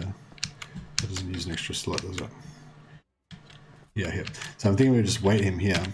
And then, yeah, we'll just check that they're not going to kind of swamp us or anything. I totally forgot what I was talking about now.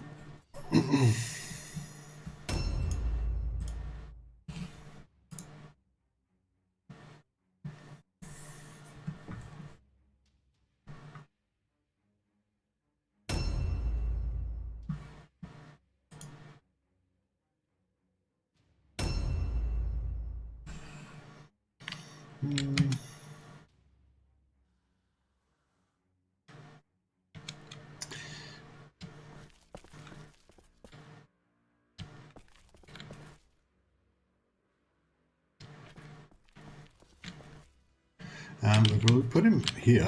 That way, if someone does want to charge him, at least we'll be able to get a full surround on them. Oh, I shouldn't have put him in ambush, but oh well.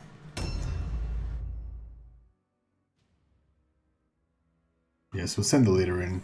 We'll grab some of this green stuff. Get the hell out of there.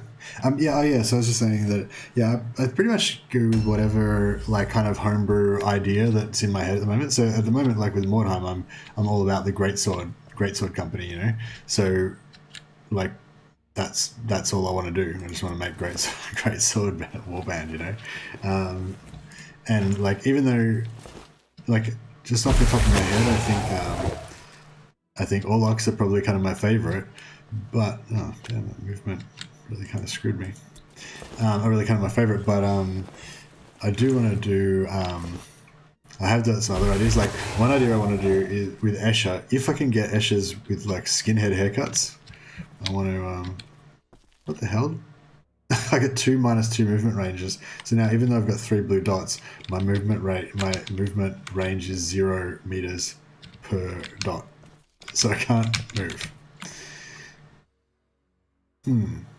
That's really inconvenient. Well, I guess we'll just, you know, go into dodge stance then. Cool.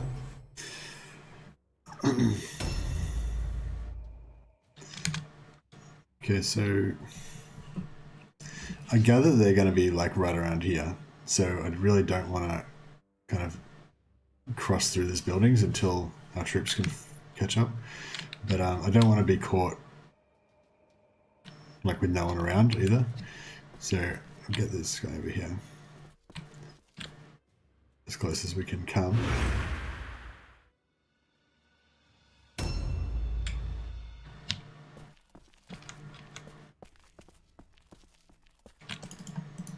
Interesting to see what we still don't know what enemy we're facing either.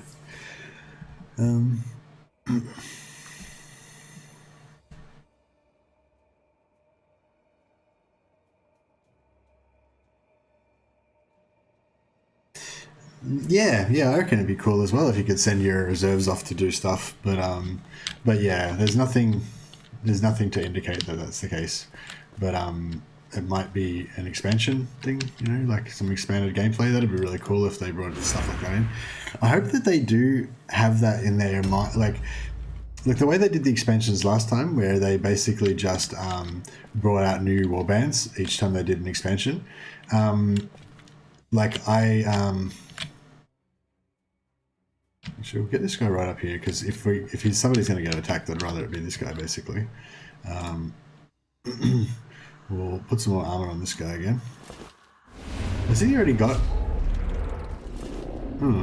maybe he already had it on him. I don't know how many rounds it lasts for. Whatever.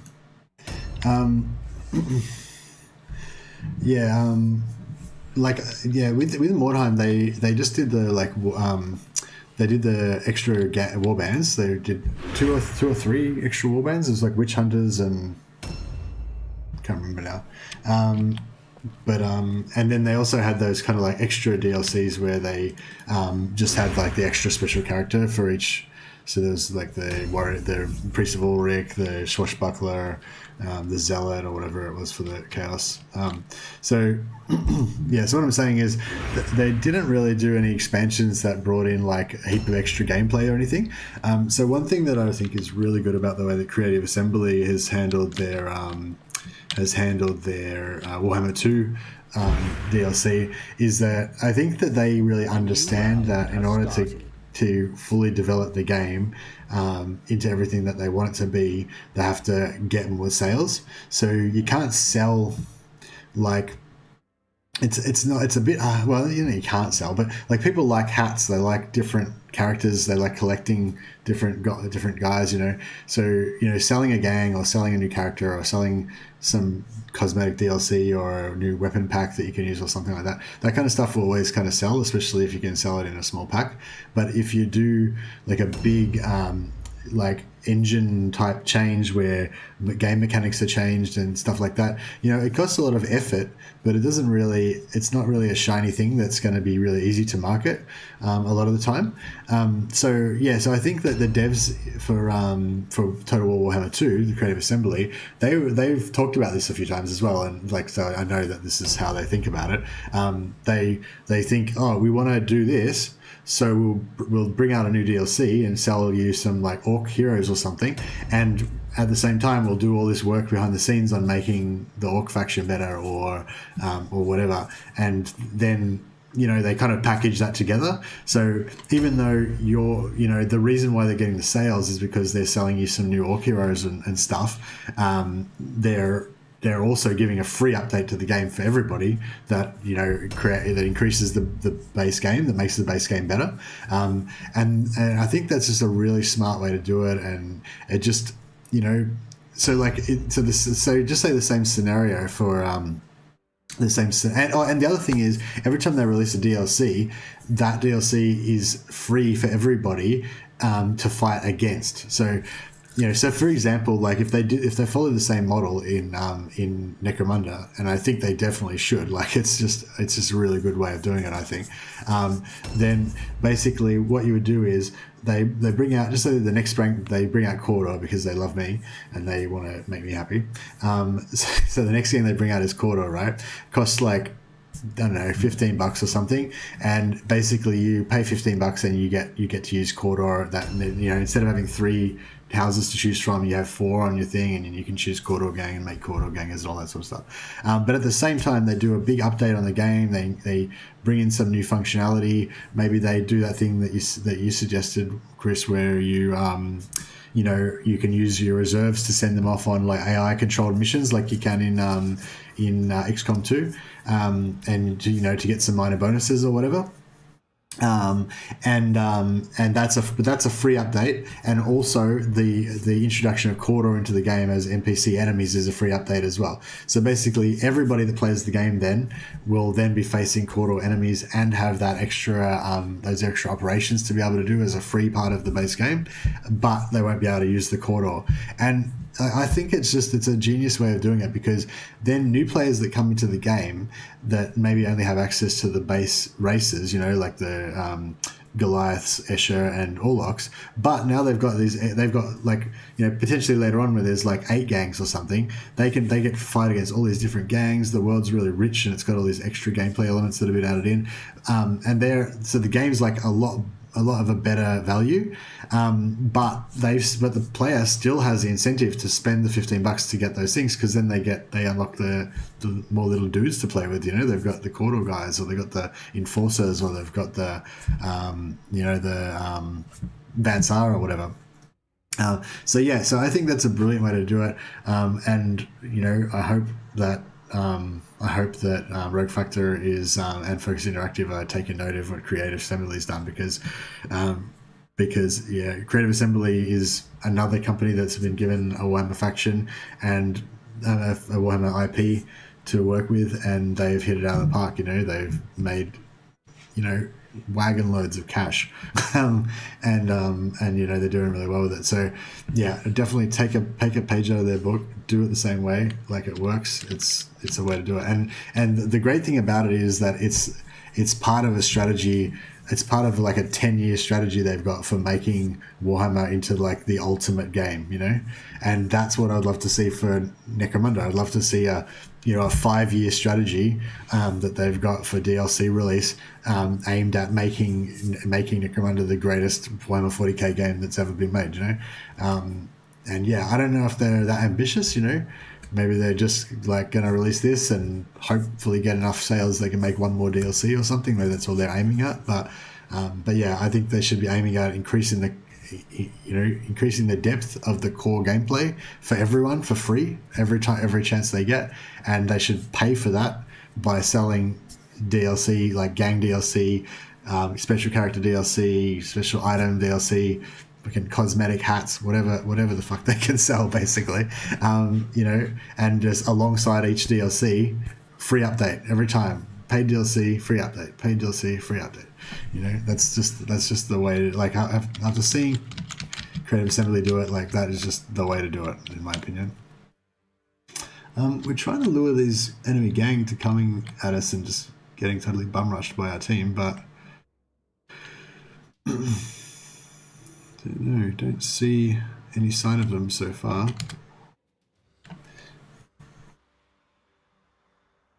Yeah, well, how many gangs they create as DLC is determined by how much money we spend on the game. Like if we keep buying everything they put out, then they will keep making more DLC.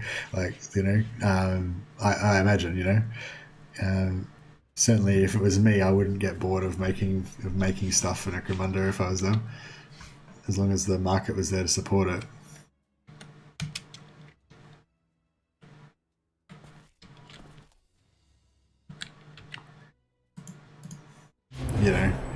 It's not like they, there's no way that they're planning to make Necromunda with 3 gangs. It's just, yeah, it's like, yeah, that's sort of. I put out a video earlier today. Basically talking about that, about how just the way that game development works these days, like you have to invest in the potential of the game, there's a big backlash against this, like in the last few years about, early access and games being released half finished and all that kind of stuff. But it's just like, like the quality and the depth that we as players expect from games, that I do anyway. Like you just can't do it in a normal game cycle. Like a 2-year, say, dev cycle to put together a game. Like it's just not enough time to make a game that's going to be deep enough for me to want to play it. I'm not saying I'm not going to have fun with Necromunda at launch. I'm sure I will, but it's not enough. Like 3 gangs is not enough. Like I'm not going to be satisfied with that. The reason I'm getting it is because I expect that it's going to be successful and that we're going to get at least 6 gangs. Yeah, I hope that's how it works out. This guy's still got this debuff. He can't move. I got like 8 strategic points that I can't move because my movement rate's 0. That's really shit. Oh, we'll just chill here. Actually, did I end up getting introspection? No, I didn't have the points. No, yeah. Well, I may as well sit here and just delay constantly until he runs out of points, I guess.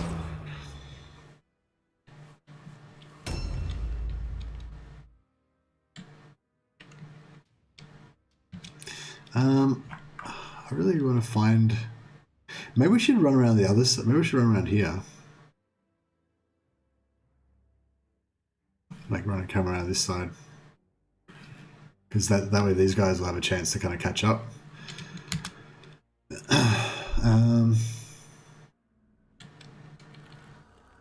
Alright, how about we'll cut through here.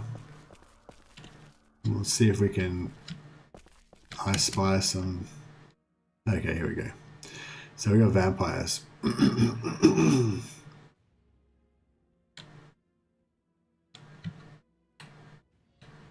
Alright, I won't put him out there. We will put him here.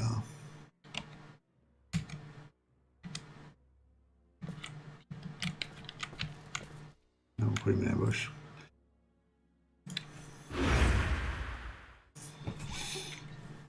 Yeah, we'll try and stack some ambush around this. So we might do a little recon in here. So we could potentially loot that. Okay, we get a bit more of a picture of it now. So this guy's quite slow, so that kind of is another point for going around that way.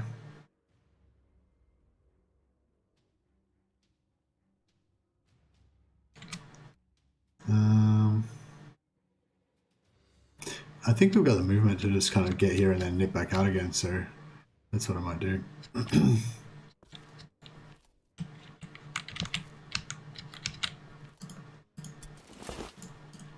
That's worthwhile.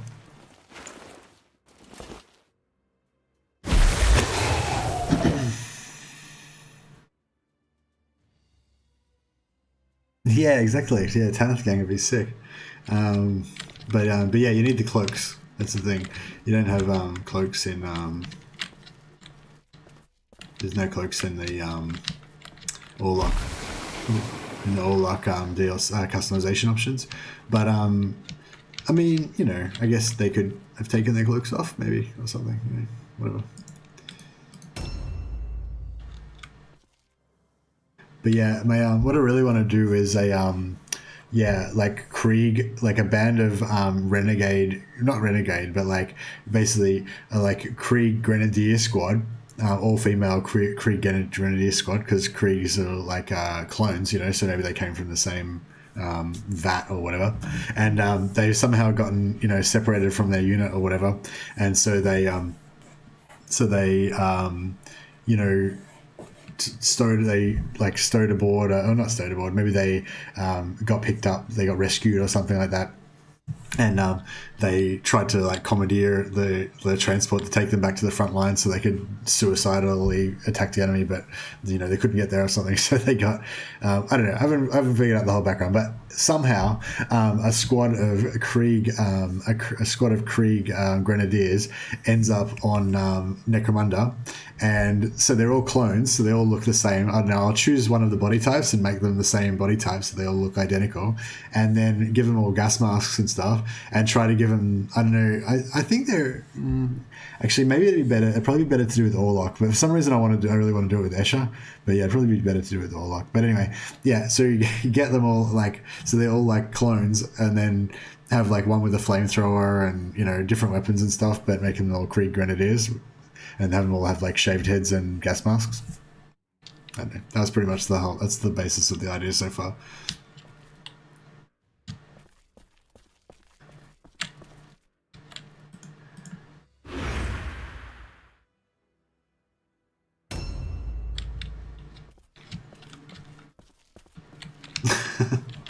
I don't know why it just amuses me that guy can't move.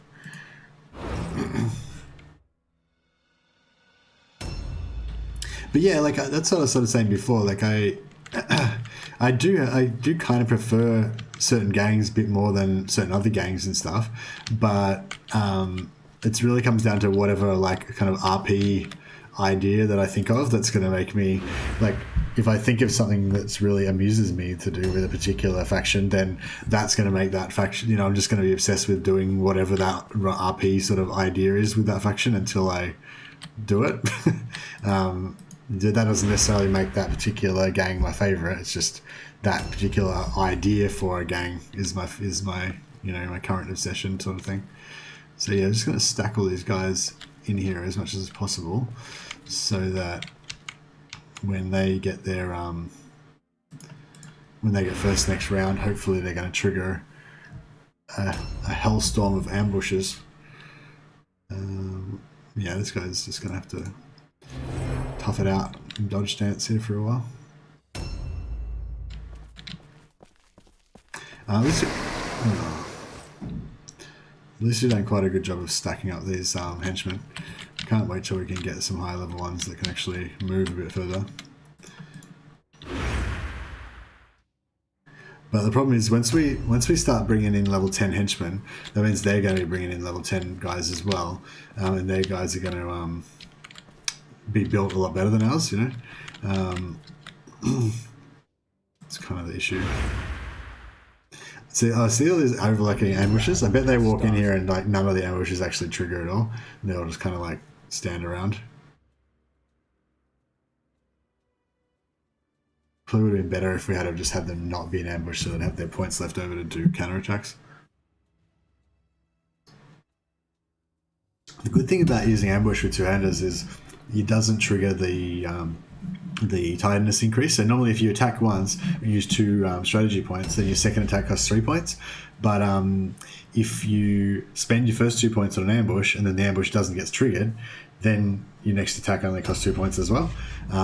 So, I mean, it's not a good thing, but it's like not as bad as it would have been if, you know, the second attack costs 3, because some of our guys, I think, have got an extra attack point. I keep forgetting, I can't remember what the red pills are called. Combat points? I know the blue ones are strategy points.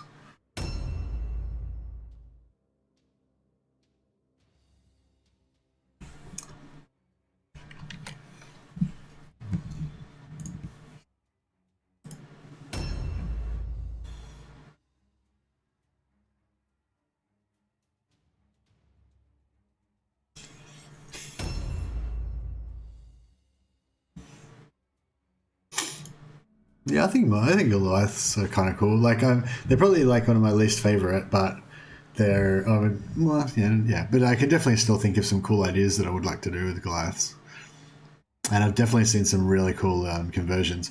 I love just going on the Necromunda Reddit and just looking at different homebrew gangs that people make. I don't really tend to follow. I don't tend to really follow Warhammer stuff like miniature stuff that much anymore. But especially not the Games Workshop releases, because a lot of the times, like, I don't know, I get a bit cynical and I feel like it's just, you know, it doesn't, like, the stuff they release sometimes doesn't even make sense in the background. It's just, well, I mean, you know, they make up new background to make it, to sell it, but it doesn't, you know, yeah, anyway. But yeah, so I don't necessarily follow the Games Workshop releases that much, but I always love seeing people's like homebrew chapters that they create and stuff. Because sometimes they're really good. I mean, a lot of the time they're really on the nose and they're just terrible. And they're like, dude, no, that's not a thing. It shouldn't be a thing. Make it go away. But yeah, Games Workshop does that as well. It's like, no Games Workshop, that's not a thing. Dread Knights should not exist. Make it go away. But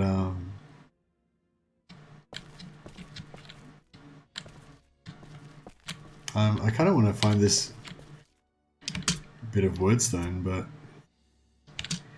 yeah, cool. Let's do it. Let's get the wordstone. It better be like a good. Am I in the right house? Yeah, okay, so to my left. Oh. Okay.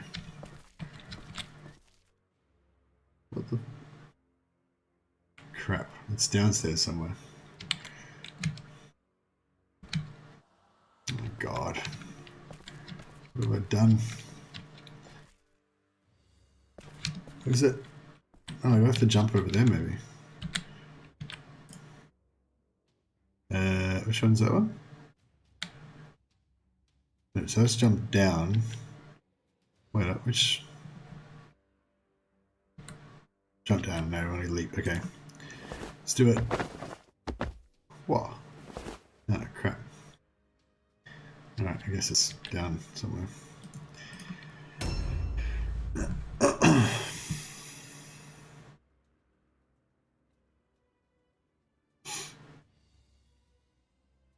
I can't wait to be playing Necromunda instead of Mordheim. I feel like it's going to be a really different rhythm of play as well. Like Mordheim, you know, you have a lot of this kind of scouting around and you don't know where the enemy is, which I really like actually. Oh, we did get an ambush, cool. But it's totally screwed us. Because now we can't stack up on him. Unless this guy's movement thing's worn off. Thank God. Good move.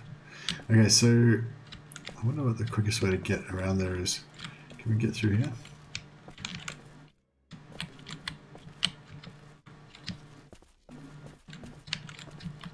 Yes. But I can't reach. Okay.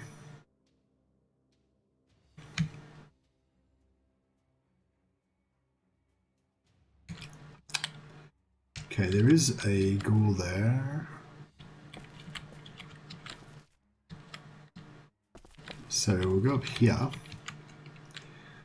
And that will allow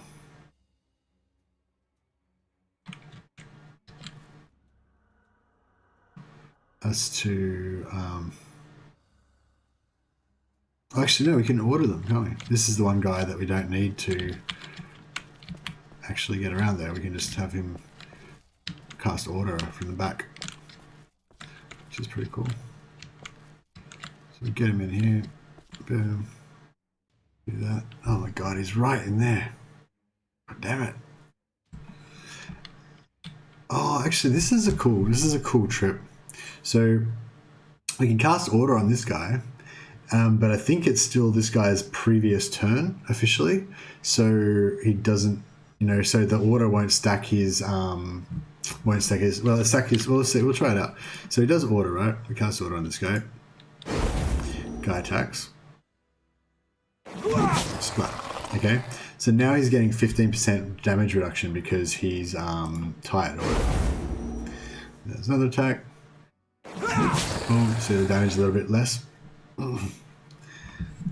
And then this guy, so this guy's, that attack was at minus 15. His next attack should be at minus, can we climb up and jump behind him maybe?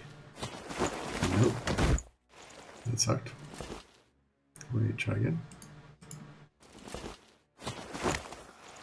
Yeah, so that attack was at minus 15 damage.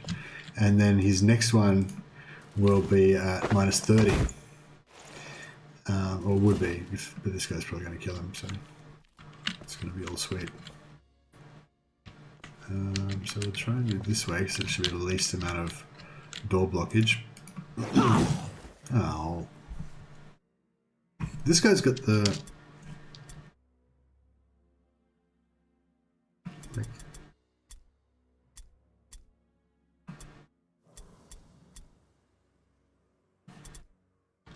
I don't know how you can actually tell what weapon you've got. But I don't think this guy's the one with the purple one, otherwise he would have wrecked shot more. Okay, this guy can try to do the... Actually, he could probably just wait, couldn't he? Oh, no, we'll try and... Yeah, we'll try and wait.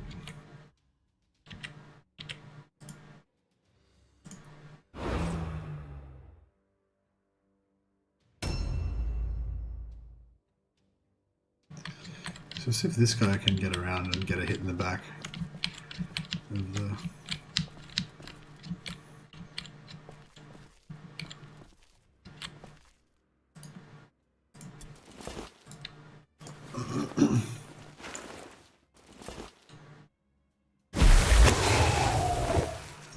So I don't know if this guy even really needs to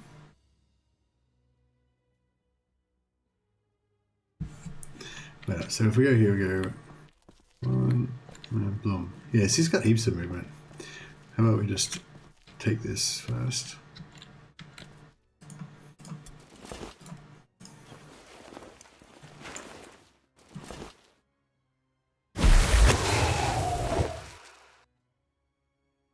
Then we'll just run in here. Boom. Boom. And just wreck shop on this guy. And then hopefully get out of the way.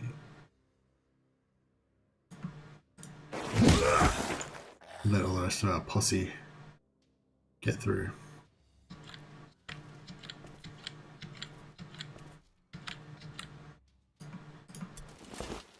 No, he doesn't have anything good.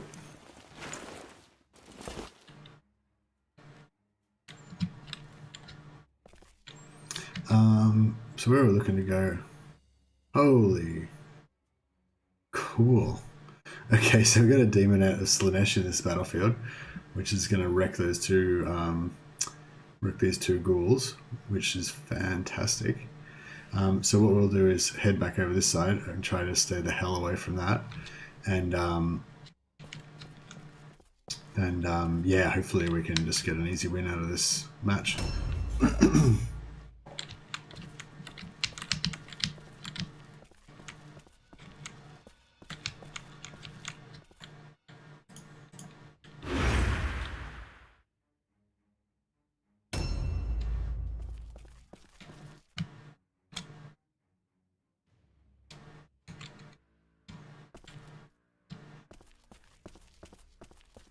Yeah, I just want to get as far away from the Slaneshi demon as we can.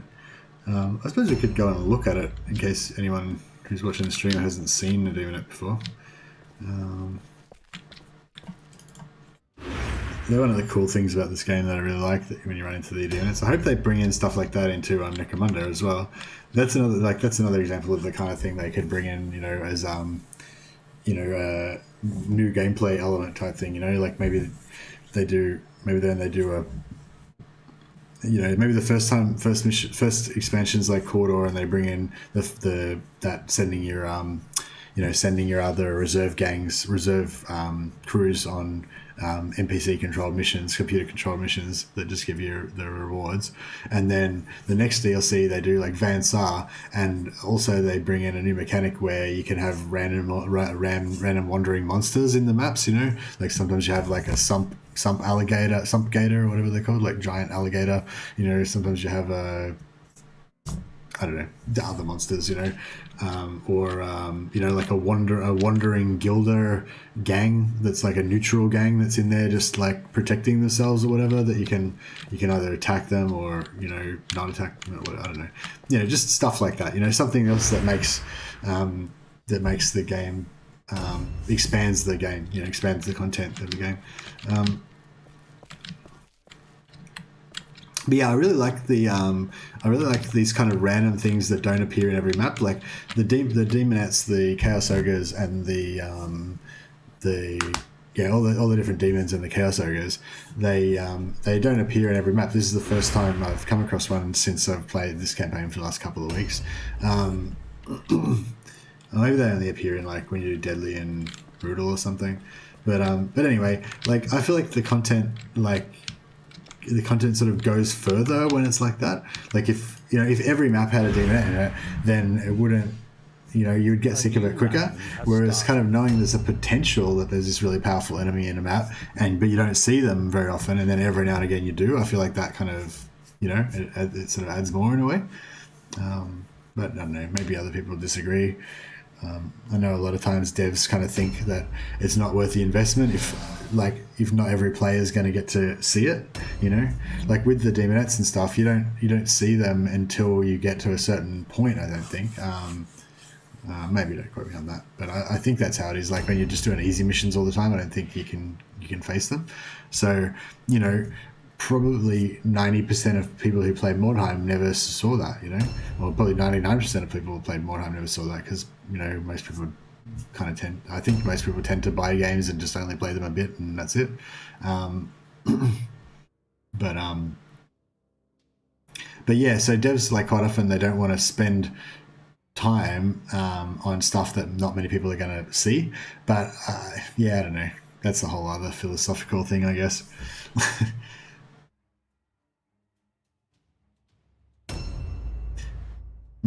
Well, sorry, just to quickly, so the philosophical thing I was referring to is like, you can either cater to the hardcores or you can cater to the casuals, basically. And, often devs kind of cater to the casuals. I don't know, there's a very simplified way of saying it, but yeah, hopefully you get what I mean. Like, providing content that everybody's going to experience, as opposed to providing content that whoops, that was a misclick. Rather than providing content that only some people that play the game a lot are going to experience. And essentially you've already won those people over in terms of marketing, so there's no point, selling it to them more. But I feel like it's kind of the opposite, because the people who are really into the game, like the hardcores or the the people who are obsessed with the background or whatever, those are the people that are going to be the proponents of the games. They're the ones that are going to spread the word of mouth. They're the ones that are going to ultimately judge the game as well, you know, like in terms of social media and forum users and all that kind of stuff. Like, no one wants to, you know, the guy that's played the game once for half an hour and didn't like it, no one cares about that guy's opinion. Like, no one wants to hear from that guy, you know. But like the guy who's, you know, put hundreds of hours in it and knows every aspect of the game and can tell you like all different kinds of specs and stats and everything. If that guy tells you that the game's ultimately shallow and has no depth, and, you know, after investing 3,000 hours in the game, he felt like he wasted his time and it never paid off, like that's, you know, that's the kind of stuff that you read as a new player about to buy the game and think, oh, okay, not the game for me, you know. So yeah, I don't know. I guess that's nothing new. That concept's nothing new, but I just thought rather than just for anyone who didn't know what I was talking about, I thought I'd just explain.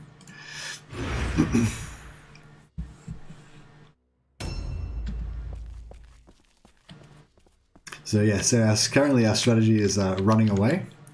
So we've got two main tactics that we use in the Caribou Greatswords. One is stacking up and just ganking people, like four on one, ideally. If it's not 4-on-1, it's not a fair fight, according to the Caribou Greatswords. But and the other tactic we use is just running away as fast as we can, which is the one that we're employing right now. Well, this guy's loving the loot, getting the fat loots. So there's still a vampire. There's still a vampire leader roaming around here somewhere, and but, oh, he's got the movement thing. Oh no, he's probably just lost his action points. We should probably just, you know, armor buff someone again, I guess. Oh yeah.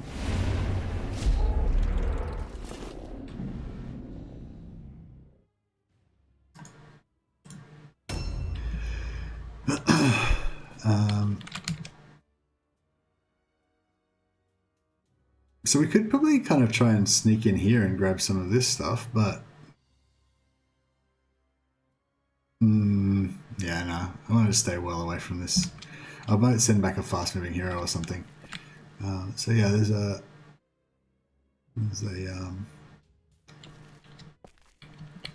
that guy up there. Actually, we'll put him over here.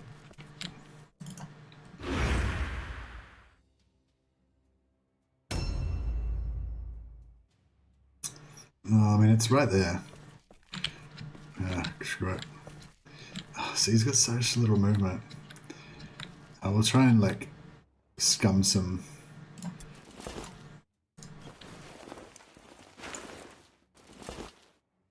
I think we can very much almost see... Oh yeah, see there? So that's the demonette. You can just see her in the distance there. Don't know if we can, like, zoom in or anything.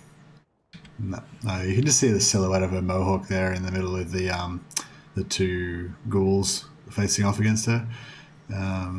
So yeah, it would be kind of cool to kill her actually, I guess. Yeah, we'll concentrate on winning the battle first. We'll probably encounter her later on, and we'll see if we can kill her.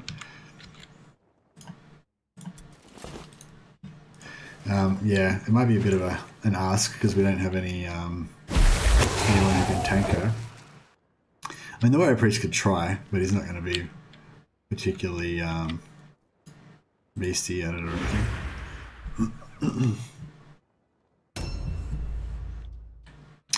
Right, so we're going to switch over to here. This guy's going to go and ambush as well.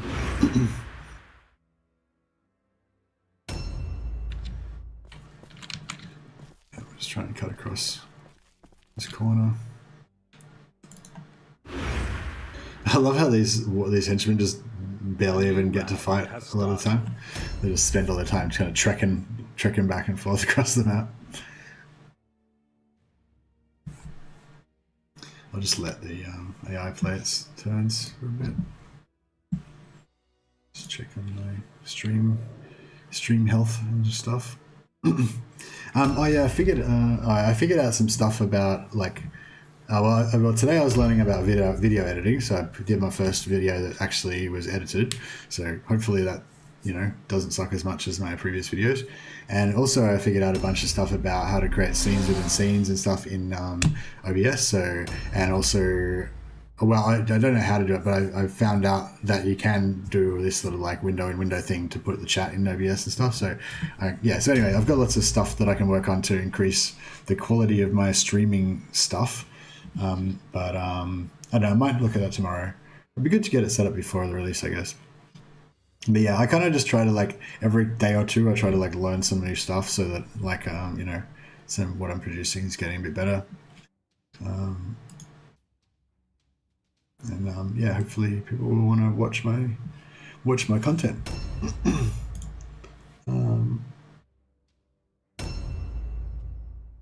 Oh yeah, thanks for chatting, by the way, Chris. Really appreciate it. It makes it a lot more enjoyable. And literally that's all I need. Like if just one person comes into chat and talks to me, like I have a great time. Because I'm already playing Mordheim, and I actually love this game. So I'm pretty easy to entertain, you know. I just pretty much need Mordheim, which I've already got, and then just like maybe one person talk to me, and then I'll be pretty happy. Why is it not giving me the option to jump? There we go. So we got leap, we got jump down. Yeah, jump down. So this guy's just wasted like 3 turns, essentially just standing in that roof. And what's his? So he's got 2 slots left. So this guy's a pretty good looter still. We never figured out where that whetstone was, did we? So it's like that direction somewhere. What the hell? Oh, it's right here. Okay, it was right there the whole time. That's really bad. Oh well, at least we found it eventually. Yeah, if anyone's got any cool stuff they noticed in you know, recent video they've seen from AEST or kNight or someone or one of the official ones or anything, yell it out. We can chat about other stuff.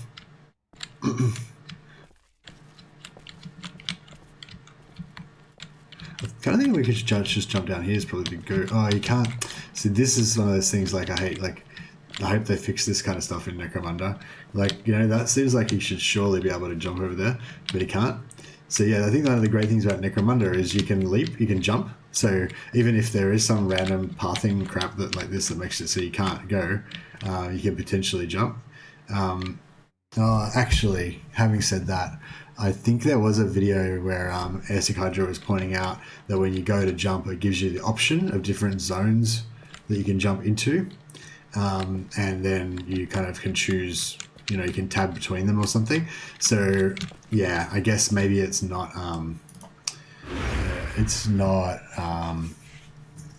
maybe it's a bit arbitrary where you can jump to. There's only like the game's going to make there only certain spots. So I don't know, possibly that might be frustrating. There might be like situations where you think, oh, I should be able to jump there, but for some reason the game doesn't recognize that as a valid jumping area or something.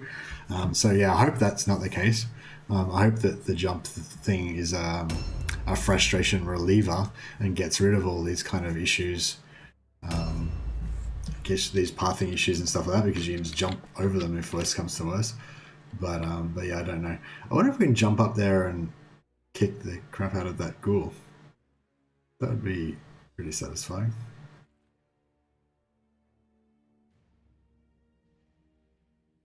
Yeah, I'm pretty sure we'd win. We've got full health and stuff, so...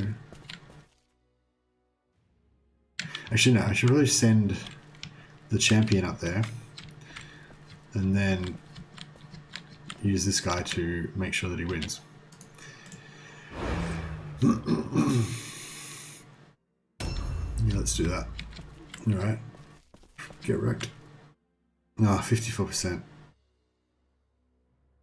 I mean... yeah, I mean, he's probably not going to make it.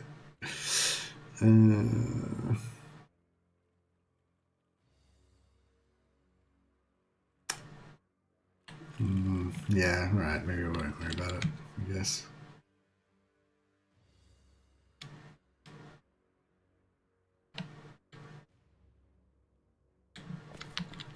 Where are these?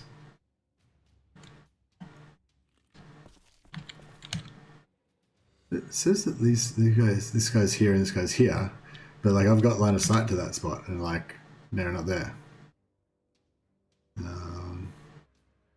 So yeah, that's pretty odd. I would have thought that since I had line of sight, they would disappear if they, you know, if I'd previously marked that they were there or something. It would have, you know, it would clear it off once I got a view of it. I wonder if all of their guys have just gone over to fight the demonette. Alright, we got one more loot to get.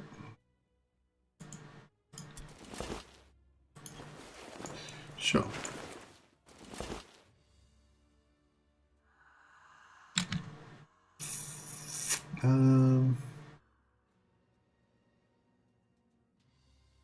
So yeah, I wonder if we should like come around here and I wonder if this guy could make it back and kick crap out of this.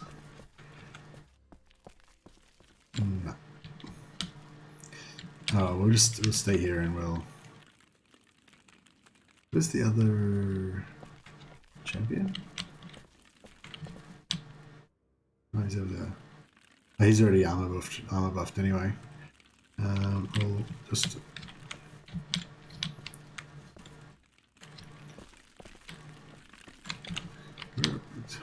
Oops. Right, we'll just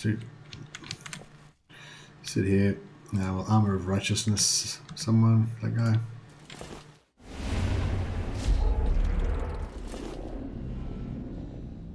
Yeah, we haven't had a feedback. We haven't had a. Okay, so this guy's got full health. He's probably going to fail twice trying to climb up here, but we'll give it a crack. Oh, he did it. Boom! Look at him, it's like a Spider-Man.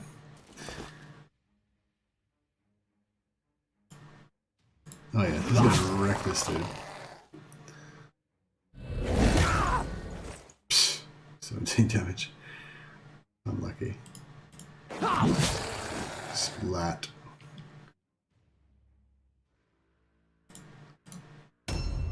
Alright, this guy can just give a handy little order up there.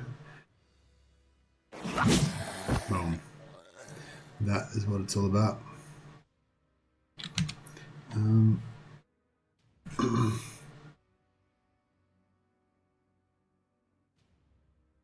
So yeah, I don't know what's going on with this. We'll try and run over there and check it out.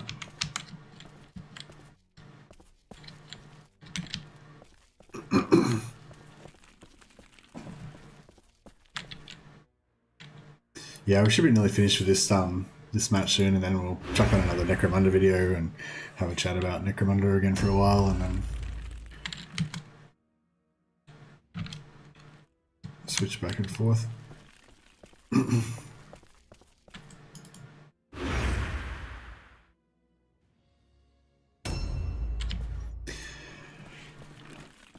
we'll move all these guys right here. So yeah, we'll potentially try and take on this demonette. I'd really like to get around there and see the demonette in combat with the vampire lord, because I mean, I don't think we'd have any problem with the vampire lord, but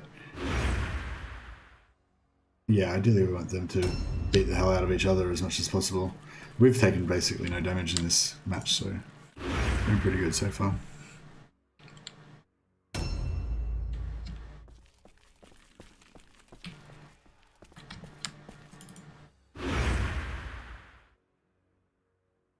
A new round has started.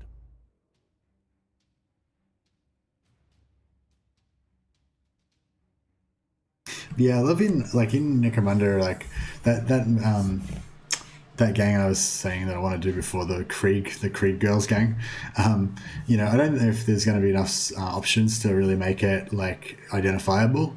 Like maybe if I name them like Krieg girls, you know, or something, then the other player, if you're in multiplayer or something, the other player will know what you were trying to do and maybe think, oh yeah, you did a pretty good job. It kind of looks like a Krieg guy a bit or whatever. But yeah, like if you could do it, it'd be cool to like. It's it's pretty cool when you can like make your gang something that's identifiable in the Warhammer world, and have your opponent, who's presumably a Warhammer fan as well, kind of identify that. Like something that's not strictly in the game, like built into the like meant to be part of the game, like. So like everyone who's playing the game, even if they're not even a Warhammer fan, they're going to be aware of Orlok Gang, Goliath Gang, and Escher Gang, But if you kind of can create some kind of homebrew gang that's like brings in some other element of the 40k background, and your opponent kind of recognizes what you're trying to do, like that's pretty cool. I feel like this match should be over. Like yeah. I think it should be over pretty soon. We just got to find a couple more of their guys and put them to death.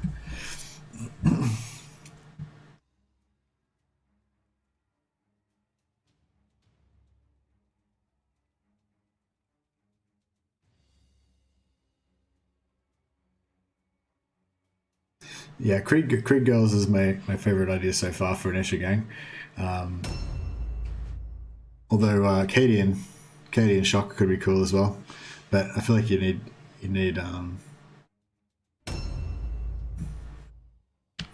you kind of need more like standard fatigues. Oh, here we go. He's got a bow. Damn it! Unfortunately, we don't have any of our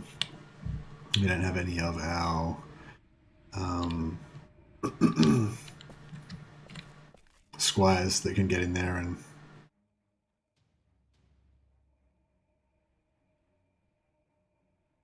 So he should really be. Maybe I'll wait on this guy, because then he can do his orders. Delay. We want to stack up as many attacks on him as we can. So this guy would be good to get in there if we can. We're going to open up the business with this guy. Yeah, nice. Cool. Okay. Maybe he can at least... No. Good. Now this guy probably don't want to jump down because he's so uncoordinated. He'd probably kill himself. We'll see if we can do a bit of navigation inside. I feel like there's going to be another enemy in here though. How much inventory we used up? Oh, I got nothing. Alright, let's see if we can do some looting, I guess. This guy's got the good, the purple greatsword though, so I'm really conscious that I don't want him to get isolated and ganked. Hunting rifle would be cool if we were doing a shooting match, but we aren't. I'll take all that loot though. Just in case we ever need money for anything.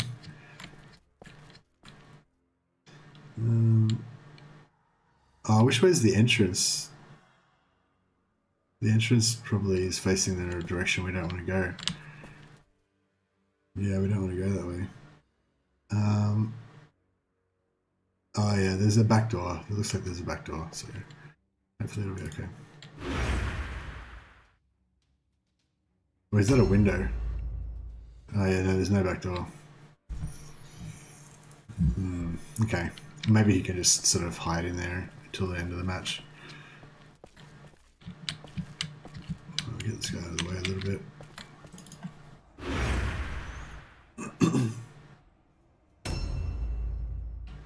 Yeah, this guy's still going to save his turn. We'll see what we're looking at. Oh yeah, this guy can get in there for sure. Yeah, nice.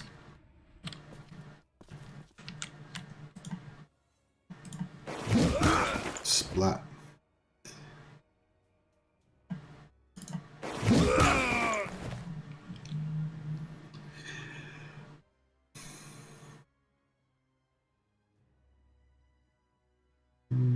Yeah, we'll put some armor of righteousness on this guy.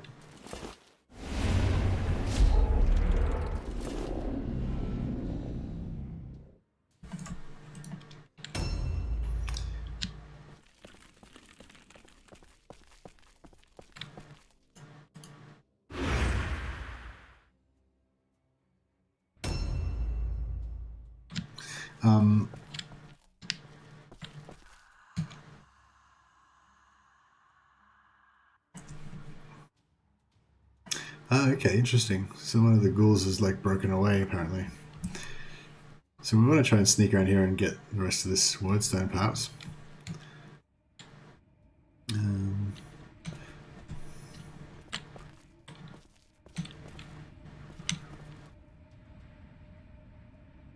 This skeleton, zombie. Oh, yeah. I'm gonna come here, but I won't. Maybe I won't go into ambush then, so I'll just wait. So if they're gonna come to us, then they can take the damage. Yeah, we'll ooh, oops. We'll just hit normally.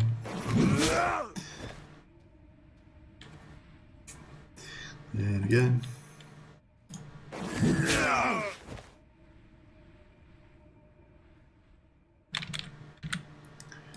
And then yeah, I think I think hopefully one of our guys will go before this enemy guy, maybe.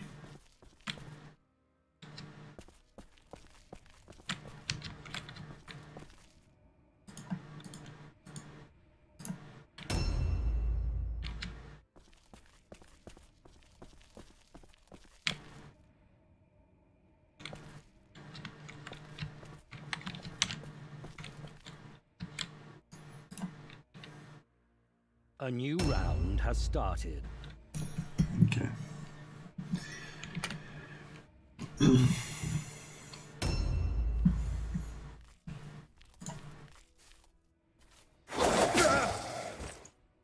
Well, he went right into the middle of things. He's not going to do much.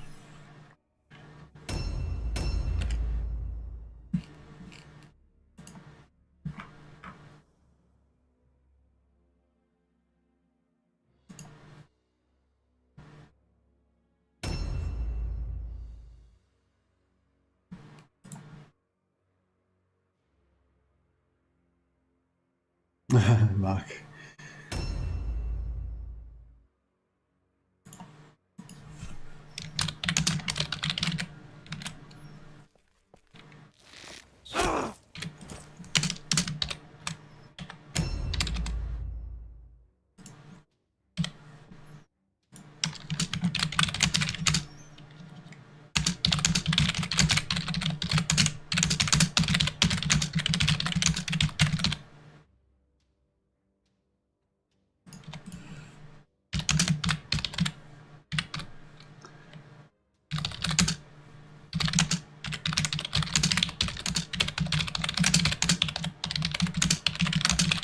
Sorry, it's probably really loud, that typing. I shouldn't do that.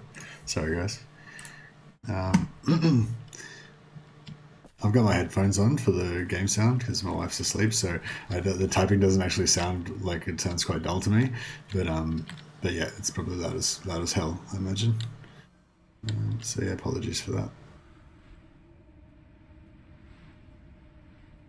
Yeah, I really want to get in there and do a squire's mark on this guy so he can't change out of his bow, just because you never really get to use squire's mark. But yeah, anyway, whatever.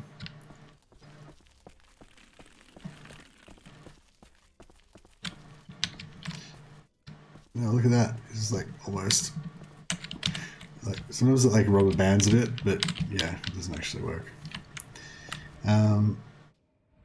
Yeah, so we're getting out of the way so somebody else can actually get in there and do a hit.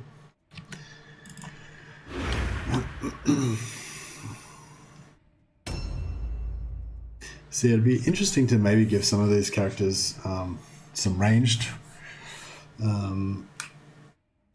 Yeah, like maybe the Youngbloods could be sort of like dodge machines, not intended to actually do any damage with their two-handers, but yeah, like I said before, I feel like it's a little bit naff. I didn't need to use the big hit on him. So that's one good thing. One thing about greatswords, because they do less damage over time. So you can sort of like determine the order that you want to hit in.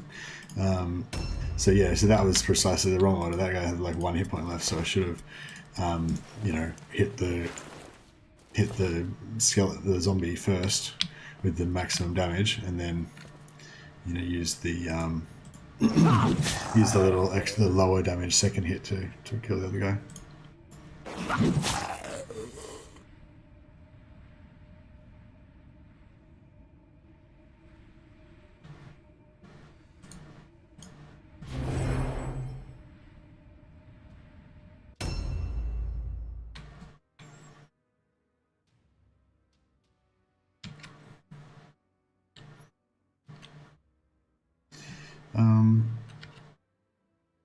Yeah, we'll just slide in here, make short work of the zombie.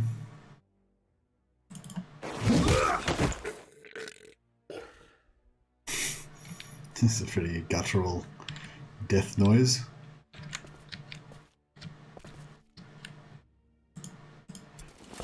Oh yeah. Alright, we'll swap the money for the wordstone, I guess.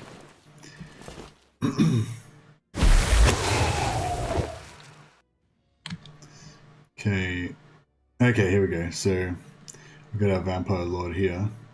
Oh, he's nearly wrecked. Is that his health? That little green dot? I want to wreck this guy. Oh, he's got a bow. Oh yeah. I think you have to.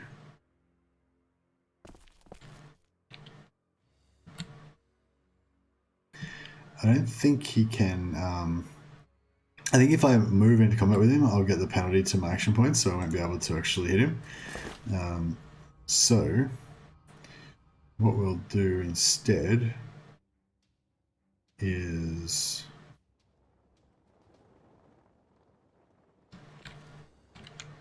kind of trying to move away a little bit and just kind of stand there.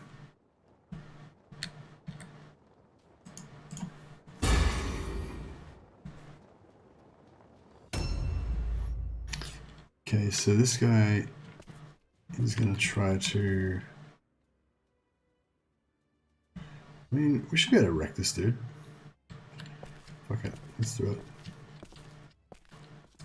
It's a little bit dangerous, but... Get in this corner so that hopefully no one can gang up on us.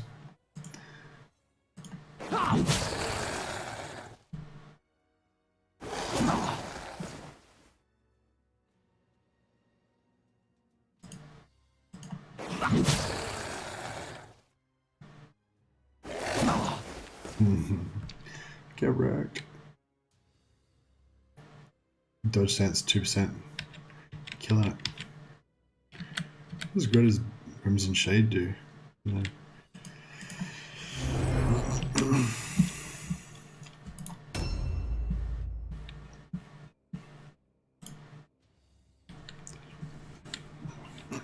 Okay, so hopefully we can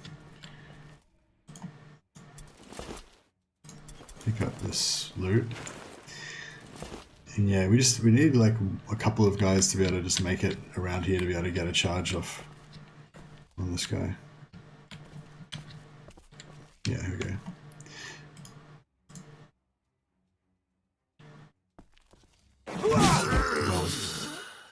Like a boss. And that's them routed, hopefully. This guy hopefully is in range to loot.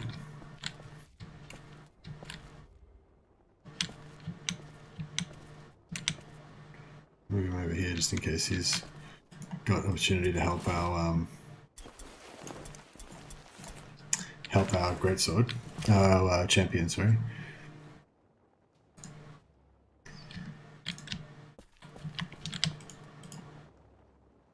Yeah, I don't think we're going to get a chance to fight the demon because I think they're going to rout beforehand. They've still got their female vampire over there somewhere. She's over here, so she's going to have maybe her or the necromancer. One of them might have high leadership, so they might not rout, but yeah, we'll see what happens.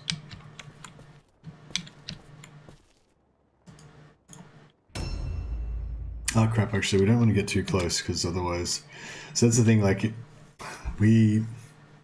So if this demonette comes for us, and then all of our guys get taken on by the demonette, then these four, like the four remaining characters that the enemy has left are not that much of a threat to us. But if we have to fight the demonette, and then those four attack us, then it's, you know...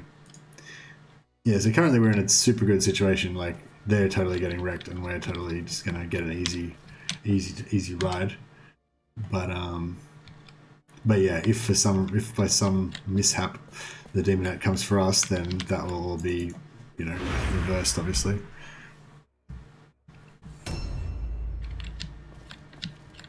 Got four concurrent viewers. I think that's my, since I started streaming about 2 weeks ago. I think that's my max, my highest amount.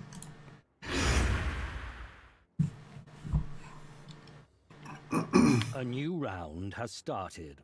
Yeah, they passed. Yeah, I'm probably gonna have to crash for too long, actually. It's 1:30, right? But once when Necromunda launches, I'll be doing longer sessions. I'll probably be aiming for. I usually aim for about 3 hours, I guess. Yeah, like 9 till 12. But I quite often go to like 1 or 2. But I'll probably be aiming for sort of like, instead of 3 to 4 or 5, I'll probably be aiming for like 4 to 6 or whatever. When on launch day, I'm probably just gonna play, you know, until I drop. It's gonna be 8 a.m. for me on my Tuesday, which is most of you guys is Monday, I think. Or yeah, I get mixed up with the dates. Yeah, so I'm pretty much gonna stream from. So maybe I should get an eyeball on what's gonna happen here. So yeah, I'm pretty much gonna get, because it'll just be like my normal time when I would have got up for work, except for a bit earlier. So I'm basically just gonna get up a bit earlier, and then yeah, we'll just get an eyeball on these guys. You see everyone now.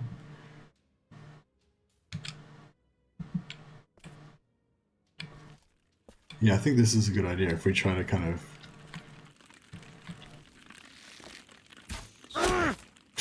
not do that. I don't know what I was thinking there.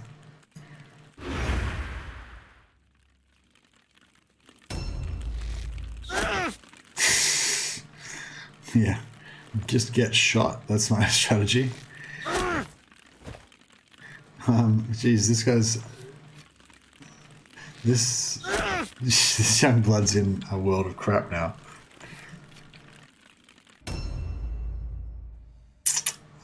Okay, we're gonna have to try to rescue him, I guess. We really need them to make another route test, because we don't really want to be fighting them anymore, basically. Can we get a... I feel like we can almost get a charge off on this guy. Oh, actually, no, look at that. That's his charge range. Maybe, like, almost. He's...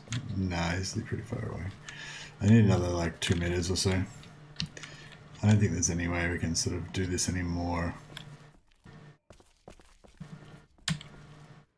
Oh yeah, that's pretty cool. Maybe. Yeah, okay. We're kind of doing it. Depending on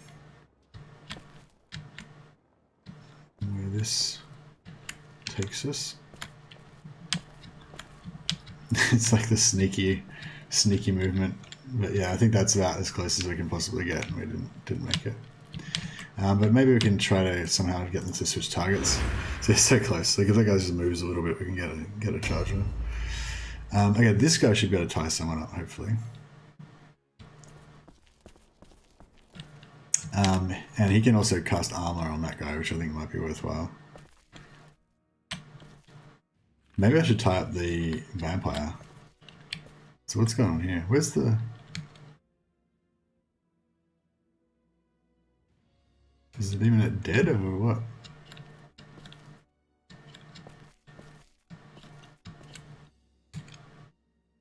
Like, I feel like I can totally see that area right in front of me now.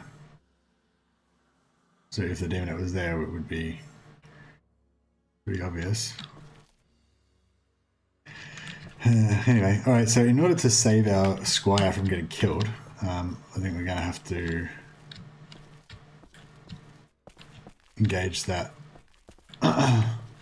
vampire up there. It's maybe not a great idea, but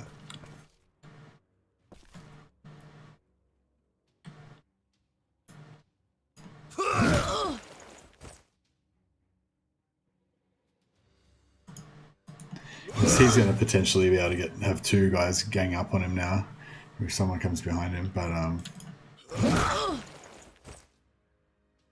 so they're pretty meaty. They do pretty meaty damage sometimes, these guys with one-handed and shield.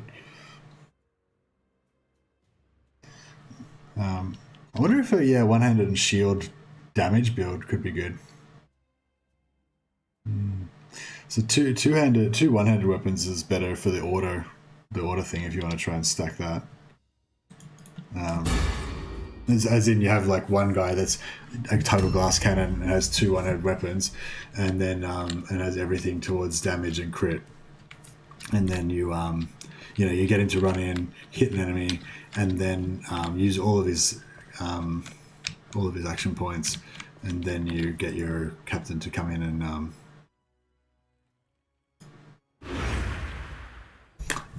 get him to attack 3 more times, which is pretty solid. Just we're just about to wipe out. Just about to wipe this warband out to the last man. But they're definitely gonna have to make another morale check now, so that's pretty good. More woodstone. Yeah, it's pretty lucrative, this one.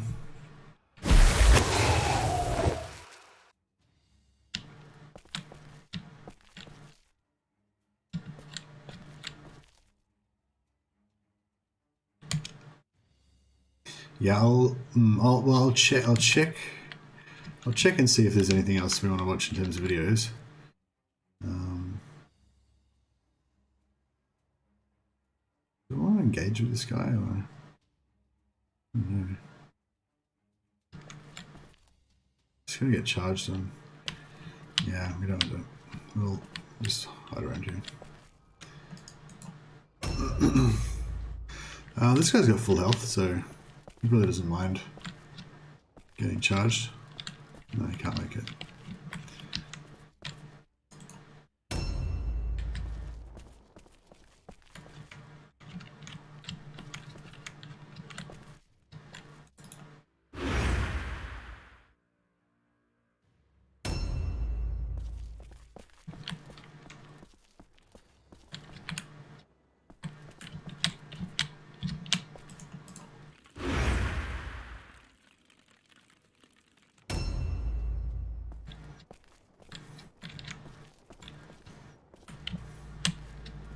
I wonder if this guy could make it. It'd be nice to just engage.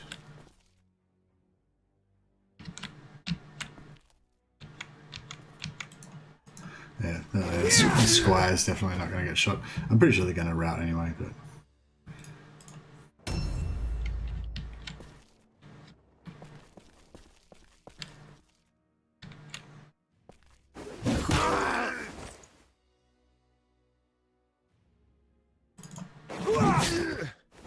That guy's got only one arm.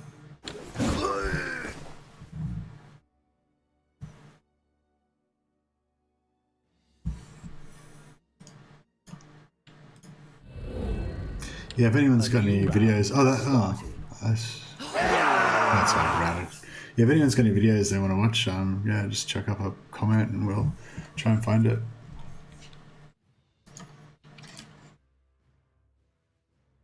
Vanquishing the foe upon the field of battle is a great feeling. It is even better when you're getting paid for it.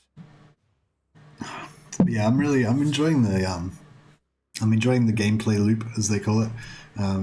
Doing battles, get XP, level up your guys, get some more guys, change your equipment around, do more battles. That kind of thing. The combat I'm enjoying as well. So I think a lot of that's going to be the same as with Necromunda. On Tuesday when I play that, I imagine I'm gonna enjoy creating the characters and you know, doing that kind of gameplay loop. I think it's definitely going to be fun. Cool. Well, nobody got crippled or wounded or dead or anything. Outstanding. I won't bother leveling anyone up right now. I might just flick to the next day to see if we get any. No. So basically, all I want to see in this list is a purple two-handed sword. Master Formula of Devotion. I think that was the one we needed to stop our warrior priest from blowing himself up when he casts spells. So that's pretty awesome. Let's just check that out. So we've got pay our wages. Yeah, so we've got our warrior priest, right? And his secondary weapon, give him an unenchanted. I thought.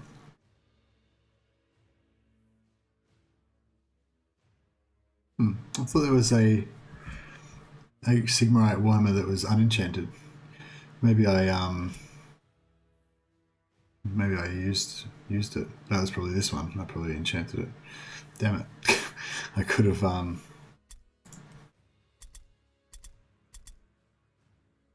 So we need Sigmarite Warhammers.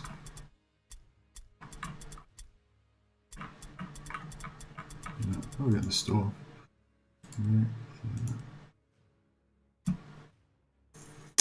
Nope. Alright, well, anyway, we've got the devotion enchant there now.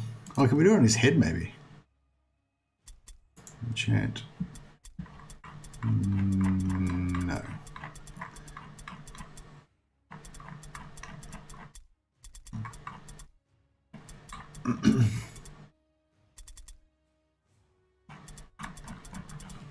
Oh, never mind. Yeah, so we need a hammer for him, or a couple of one-handed hammers, or one big hammer. We want to switch to the next day, see if we get any more. New hired swords are available. Cool. New hired swords. Management, hired swords. So we've still got the level 6 leader there. There's level 4 champion, which we're not really interested in him. And that's it. Yeah, so nothing really. The shop. Did the shop change? No, nothing good.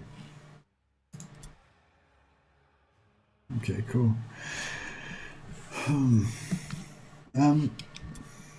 Yeah, so I don't know if I'll play another mission of Mordheim. Maybe I'm done.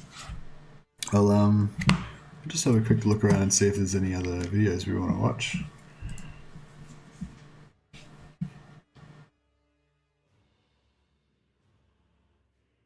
Just have a quick check on the Discord.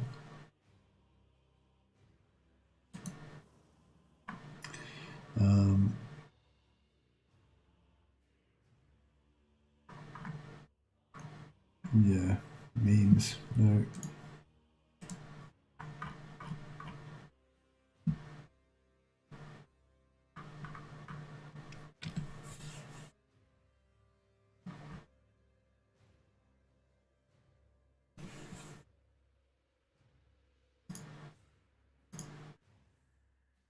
Yeah, I might, no, I don't think there's anything I'm in a burning desire to watch. I already reviewed, kind of like a couple of the recent videos that they put, that AEST and kNight put out, I think yesterday or the day before, maybe yesterday, I think. And like, you know, yesterday's stream I reviewed the videos from the day before that, and so on and so forth. So yeah, if anyone's interested, you can always just go back to the start of the video and watch the stuff that we talked about with that.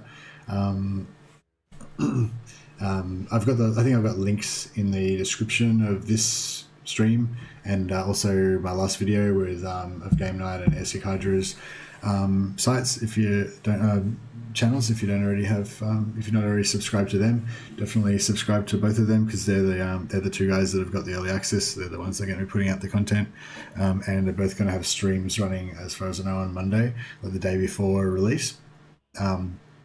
So yeah, keep an eye out for that.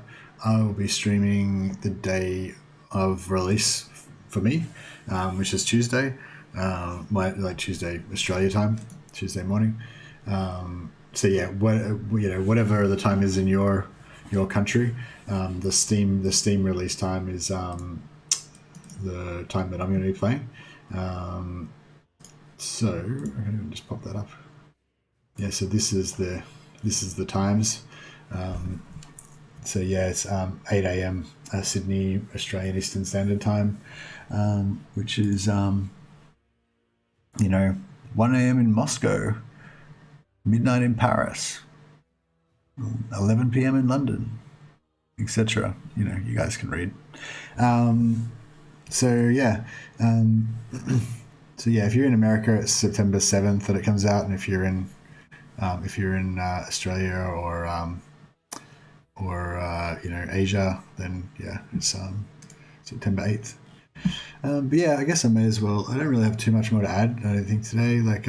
Thanks, Chris, for being really active in the chat tonight and giving me some stuff to bounce off and some stuff to talk about. But yeah, I can't really think of anything else I want to say right now. I did say a bunch of stuff in the video I put out today. So you can check out my channel on there. If anyone wants to watch the streams of actual Necromunda when it comes up, just hit the subscribe button. I think that's supposed to notify you, or it might make my videos come up in your feed or something. I don't even know how that shit works, but whatever. So I think that's all I've got. Hope you guys have a good night, and really excited about Necromunda, and I'm sure you guys are too. So we'll all be playing it together, or if you can't play it for some reason, then you can watch somebody streaming it and enjoy it vicariously through us. So that's all I got. Thanks, guys.